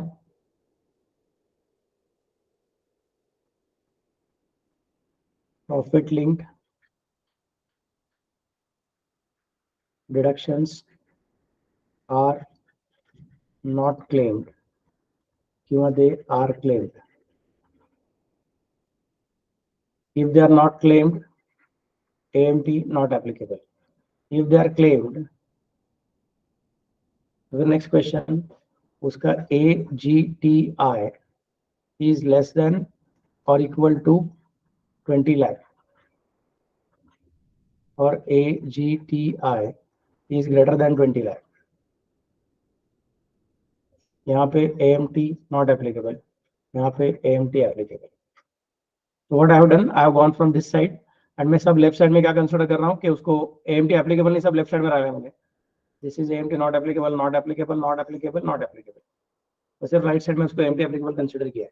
पता करें.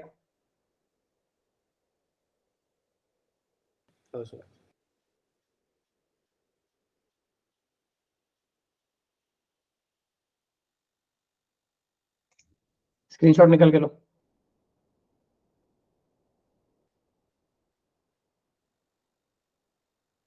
Shall I go ahead?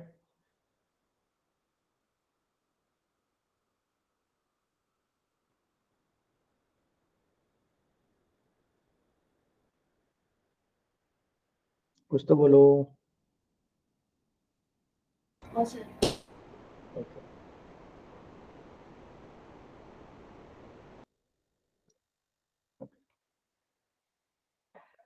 At intermediate level, since profit link deductions provided under section 80 IAIE, JJAA, LA, MP and PA have been excluded from the scope of syllabus by way of study guidelines and computation of total income and tax liability is restricted to individual SSE only. The discussion in relation to AMT in this chapter is limited with respect to the deduction under 10AA, 35AD and JJAA, QQB and RRB only. वही अपने को देखने का है. बाकी के sub section अपने syllabus में नहीं है. तो AMT का प्रॉब्लम आएगा क्या? आएगा.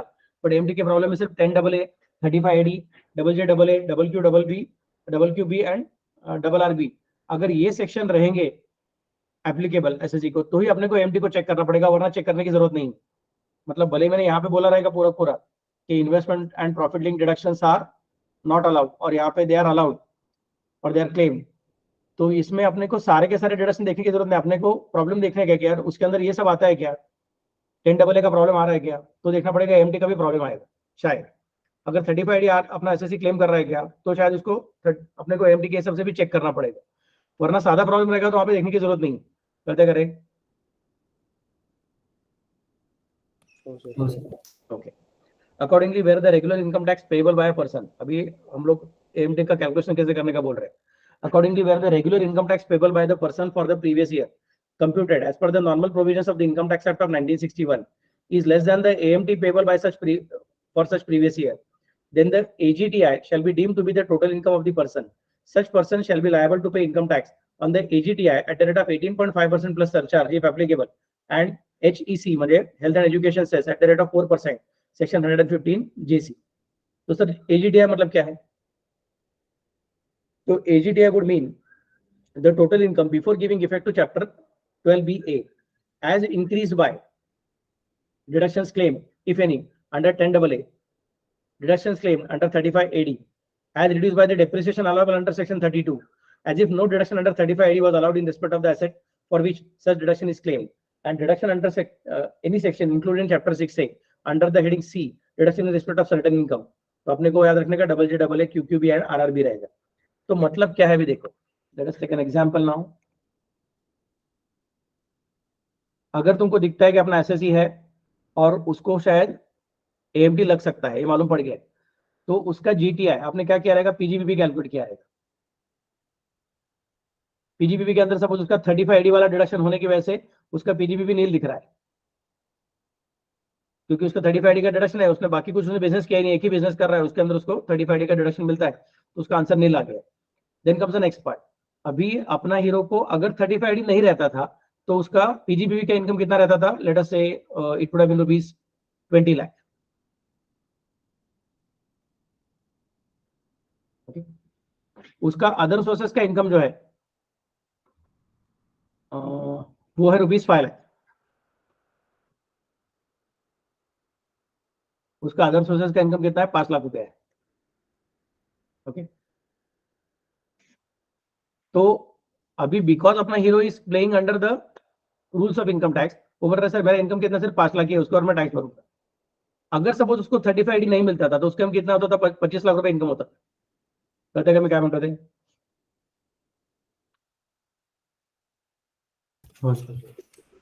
तो बोलेंगे सर फिर आपका इनकम टैक्स कितना चेक करो. आप बोलोगे इसके ऊपर मेरा टैक्स जो आएगा वो मुझे भरना पड़ेगा 12,500 आएगा, उसमें 87 है तो मेरा रिबेट पूरा हो जाएगा, काम खत्म हो जाएगा. हम बोले सर ऐसा मत करो, फिर अपना क्या करना पड़ेगा मालूम आपको, एजीटीआई कैलकुलेट करना पड़ेगा। हाउ टू कैलकुलेट एजीटीआई, पहले 35 एडी का जो डिडक्शन दिया है वो एड बैक कर दो। तो उनका ठीक है, पूरा पूरा 20 लाख एड बैक कर दिया। फिर ये सोचो कि 35 एडी नहीं रहता तो क्या होता था, मैं बोलूंगा फिर 35 एडी नहीं रहता था तो फिर मुझे एसेट के ऊपर डेप्रेशन क्लेम करने को मिलता था। तो सपोज ये 20 लाख के ऊपर डेप्रेशन अभी तक क्लेम करने का बाकी था, मेरा डेप्रेशन कितना है, से 2 लाख रुपीज का डेप्रिसिएशन है, तो बोलेंगे फिर ये 18 लाख आएगा, ये 18 लाख और ये 5 लाख पकड़ लो, मतलब टोटली कितना हो जाएगा आपका, 23 लाख हो जाएगा। इस 23 लाख पे आपको क्या करना पड़ेगा, आपको 8.5% का टैक्स भरने का है। कहते हैं क्या मतलब है, ओके 8.5% का टैक्स भरने का। फिर जो टैक्स आएगा उसका चार्ज आपका सरचार्ज अगर एप्लीकेबल होगा, अभी सरचार्ज तो है नहीं अपने राजा को, क्योंकि 23 लाख का अमाउंट दिख रहा है, 50 लाख को क्रॉस करेगा तो ये आएगा ना सरचार्ज, वरना तो आने वाला है नहीं। तो सरचार्ज तो कुछ अपने प्रॉब्लम एग्जाम्पल में नहीं आया, और बाद में हेल्थ एजुकेशन से 4% ऐड करना पड़ेगा। एडजस्टेड टोटल इनकम का मतलब क्या है, जो डिडक्शन क्लेम किया है उसको एड बैक कर दो, और डेप्रिसिएशन क्लेम करने का बाकी रहेगा, अभी तक क्लेम कर लो, चैप्टर 6 के डिडक्शन को भी पहले एड बैक कर लो, और बाद में देखो कि तुम्हारा आंसर कितना आता है। उस आंसर के ऊपर 8.5% का टैक्स कंसिडर करने का, आया तो सरचार्ज और एचईसी तो आना ही है, वो कंसिडर कर लो। तो ये मैं भर दिया सर, मतलब मुझे फायदा नहीं हुआ ना फिर, मतलब एक्चुअली मस्त मेरा टैक्स 0 आने वाला था, मैं अच्छा मस्त टैक्स प्लानिंग किया, आपने जो मुझे बताया था उसके हिसाब से मैंने टैक्स प्लानिंग करके हो गया, और आप मुझे कितना बोल रहे हैं, चलो कैलकुलेट करो ना कितना आता है, 23 लाख का 8.5% का कितना आएगा,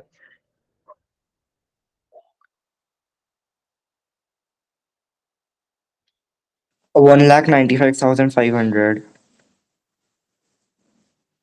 8.5 वेट नाही, सॉरी, थांबा, एक डिजिट कमी पडलं.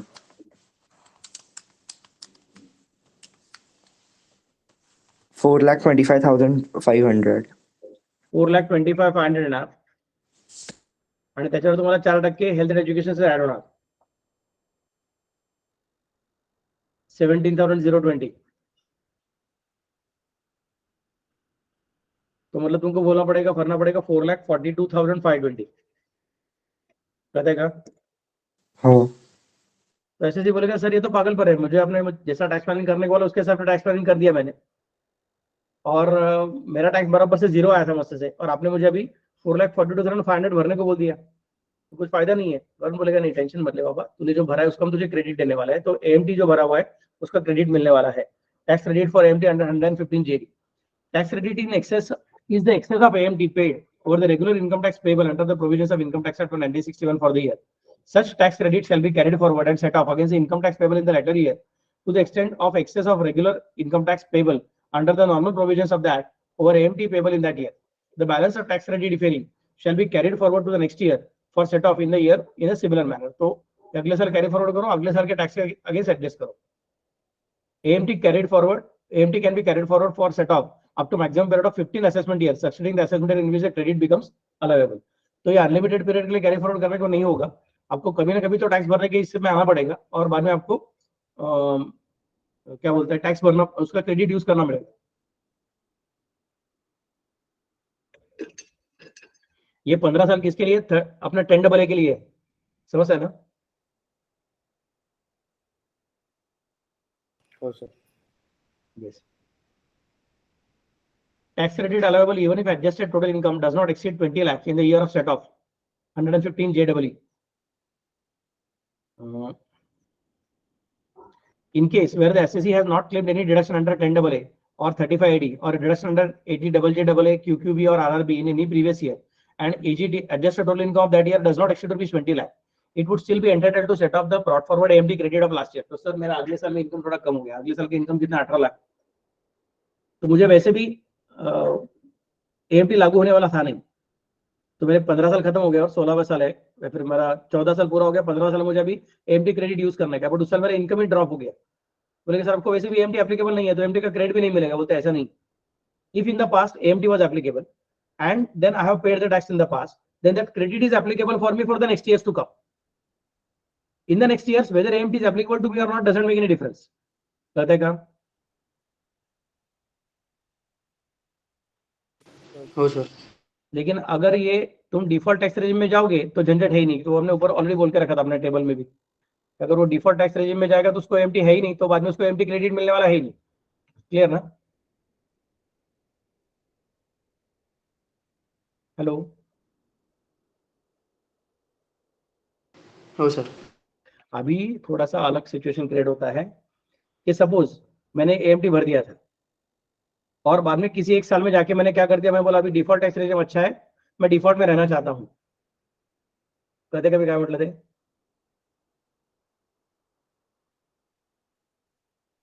Hello hello. Yes. So let us say I paid AMT in the first year, I got a credit for the same and it is kept in my account. फिर second year, third year, fourth year, fifth year में AMT का credit और जमा करते जा रहा था और बाद में सिक्स्थ ईयर में मैंने डिसाइड किया अभी यार ये हम लोग ऑप्शनल टैक्स रेजिम में नहीं रहेंगे, हम लोग डिफॉल्ट टैक्स रेजिम में स्विच हो जाएंगे। आई होप यू रिमेंबर कि सैलरी वाले को हर साल जम करना अलाउड है, बट पीजीबीपी वाले को जम करना अलाउड नहीं है। हटा देगा। हो सर। तो बाद में छठे साल में उसने डिसाइड किया कि अब मैं डिफॉल्ट टैक्स रेजिम में जाना चाहता हूँ, तो he went into default tax regime. और बाद में डिफॉल्ट टैक्स रेजिम में उसको टैक्स कुछ ना कुछ तो आ गया, बोलते हैं हाँ मेरे पास टैक्स आ गया, अब मैं उसको क्या करता हूँ, अब मैं एमटी का क्रेडिट यूज करता हूँ, पिछले 5 साल का मेरा भर के रखा हुआ पैसा वाला। हम बोलेंगे sorry, that is not allowed. It is not possible for you to claim the credit of AMT paid under the optional regime against the tax payable under the default regime. बताएगा? हो sir. So I'm repeating for the last time. If you are the SSE, आपकी case बराबर है क्योंकि आप लोग अभी तक SSE बनना चालू होने वाला है।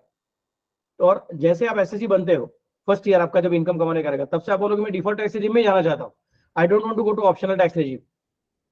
अगर आप इस तरह से काम करना चाहते हो तो आपको तो एमटी अवेलेबल ही नहीं, क्योंकि आपने डिफॉल्ट टैक्स रेजिम चूज किया हुआ है। आप यहीं पे आ गए, एसएससी है, कंपनी नहीं है, अदर देन कंपनी, लेकिन डिफॉल्ट टैक्स रेजिम है क्या? हाँ है, तो ऑटोमेटिकली एमटी एप्लीकेबल ही नहीं है, तो आपको एमटी भरना भी नहीं पड़ेगा और भरा ही नहीं तो बाद में क्रेडिट भी नहीं मिलेगा। कहते करें हो सर। पण माझ्यासारखा एसएससी असेल, जो जुना एसएससी आहे, तो ऑलरेडी एसएससी आहे, कंपनी नाही आहे, अदर देन कंपनी आहे आणि तो मस्त ऑप्शनल टॅक्स रेजिम मध्ये खेळत होता, सो त्याला एमटी ऍप्लिकेबल होता का? ऍप्लिकेबल होता। 1 वर्ष, 2 वर्ष, 3 वर्ष, 4 वर्ष, 5 वर्ष त्याने एमटी प्रमाणे टॅक्स एक्स्ट्रा भरून ठेवला होता, त्याचं क्रेडिट मिळेल म्हणून। आणि 5 वर्ष काम केल्यावर मग त्याने म्हटलं आता मी स्विच करतो डिफॉल्ट टॅक्स रेजिमला। म्हणतो हे बघ बाबा, डिफॉल्ट टॅक्स रेजिमला एमटी नाही, तो म्हणतो हा चालेल चालेल, बस मला काय प्रॉब्लेम नाही, तर म्हणजे ह्याच्यापुढे मला एमटी भरायची गरज पडणार नाही। गेली 5 वर्ष मी एमटी भरून ठेवला होता, उगाच मला क्रेडिट जमा होत आहे पण ते वापरता येत नाहीये, आता ऍटलीस्ट मला एमटी भरायला लागणार नाही। तर he is happy, but then we have to tell him भैया ठीक है, अच्छा है, अभी आप खुश हो रहे हो, अच्छी बात है, लेकिन याद रखना आपने पिछले 5 साल में जो एमटी भर के रखा है उसका भी क्रेडिट चला जाएगा। इसके आगे एमटी नहीं लगेगा, बट पहले जो एमटी भर के रखा उसका क्रेडिट क्लेम करने को नहीं मिलेगा। बताएगा? हो सर। Okay, next. बाद में step number 13, examine whether to pay tax under default tax regime under the 115 BSE और pay tax under optional tax regime. ये आपके बैच में पहला टाइप का प्रॉब्लम ऐसा रहने वाला है कि आपको कभी कभार वो पूछेंगे कि दोनों करके देखो और बताओ कि अपने राजा ने ओल्ड रेजिम में भरना चाहिए कि न्यू रेजिम में भरना चाहिए। लेकिन जनरली जब वो ऐसा क्वेश्चन पूछेंगे कि ओल्ड रेजिम में जाना चाहिए कि न्यू रेजिम में जाना चाहिए, तब वो बहुत ज्यादा हेड्स ऑफ इनकम कवर नहीं करेंगे, बहुत ज्यादा डिडक्शन कवर नहीं करेंगे। जनरली वो एक ही हेड ऑफ इनकम के अंदर उसको खेलने को बोलेंगे, and most probably it is going to be salary and house property. कहते क्या मैं पता ऐसा टाइप का क्वेश्चन जो रहेगा वो। क्लियर? यस। बट हम लोग सबके लिए रेडी रहेंगे। In case of an SSE not having income from BGBB, in case of individuals not having income from BGBB, the total income and tax liability may be computed every year, both in accordance with the default tax regime under Section 115 BSE and regular provisions of Income Tax Act, including provisions relating to AMT if applicable, in order to determine which is more beneficial and accordingly decide whether or not to shift out of default tax regime under 115 BSE. In effect, such individual can choose whether or not to exercise the option to shift out in each of the previous year. He may choose to pay tax under default tax regime under 115 BSE in 1 year and exercise the option of shifting out of default tax regime in another year. But if the SSE is having income from BGBP, then in case of individuals having income from BGBP, the total income and tax liability may be computed both in accordance with the default tax regime under 115 BSE and regular provisions of the Income Tax Act, including provisions relating to AMT if applicable, in order to determine which is more beneficial. Such individual has an option to shift out or opt out of default tax regime under this section, and the option has to be exercised on or before the due date specified under 139(1) for furnishing the return of income for such previous year. And once such option is exercised, it would apply to subsequent assessment years. Such person who has exercised the above option of shifting out of default tax regime for any previous year shall be able to withdraw such option only once and pay tax under default tax regime under 115 BSE for the previous year other than the previous year in which it was exercised. Thereafter, such person is never eligible to go back to the old regime. except where such person ceases to have the business income and again goes back to salary income वगैरह वगैरह। फिर बाद में क्या होगा, tax credit मिलेगा आपको TDS का, टीसीएस का, जो tax deductible at source at the time of payment of salary, rent, interest वगैरह वगैरह। तो जो इनकम गिवर है उसने टीडीएस कट किया रहेगा और वो मुझे मेरे जीटीआई में से माइनस नहीं करना है, टीआई में से माइनस नहीं करना है, बल्कि मेरे टैक्स लायबिलिटी में से माइनस करना है। ओके, और एडवांस टैक्स पे किया रहेगा तो वो भी माइनस करना है। एडवांस टैक्स कितना रहेगा तुम्हारा, अगर तुम्हारा advance tax payable is more than 10,000 तो ही तुमको एडवांस टैक्स का लायबिलिटी है, वरना लायबिलिटी नहीं है। और वो कब पे करता है, 15 जून, 15 सितंबर, 15 दिसंबर, 15 मार्च। और एसएससी अगर 44 एडीए या फिर 44 एडीए में खेलता रहेगा, एई की बात नहीं चालू है, तो इन दैट केस उसको एक ही बार एडवांस टैक्स भरना पड़ता है, 15 मार्च के पहले भरना पड़ता है। And from the total tax due deduct the TDS, TCS etcetera as well as advance tax paid. और बाद में जो आएगा उसको क्या बोलेंगे, टैक्स पेबल और tax refundable. After adjusting the advance tax and tax deducted and collected at source, the assessee would arrive at the amount of net tax payable or refundable. Such amount should again be rounded off to the nearest multiple of 10. The assessee has to pay the amount of tax payable called self-assessment tax before or at the time of filing the return. Similarly, if refund is due, assessee will get the same after filing the return of income. अच्छा, ये भी याद रखना, हमारा जो एक basic rule था कि income to be rounded off to nearest digit and tax to be rounded off to nearest unit, उसको चेंज करके टैक्स को भी नियरेस्ट डिजिट ही कंसिडर किया हुआ है। बेटा करे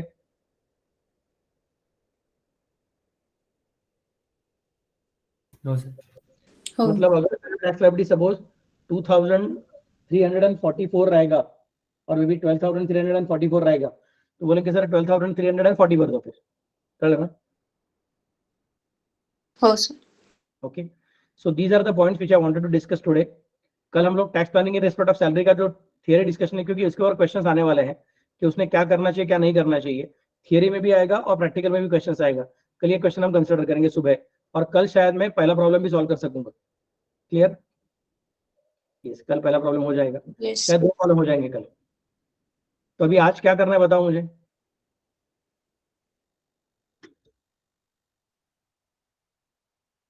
बाकी का पढ़ाई चालू कर ही दो, that is a different story, but और आज क्या करना है बताओ।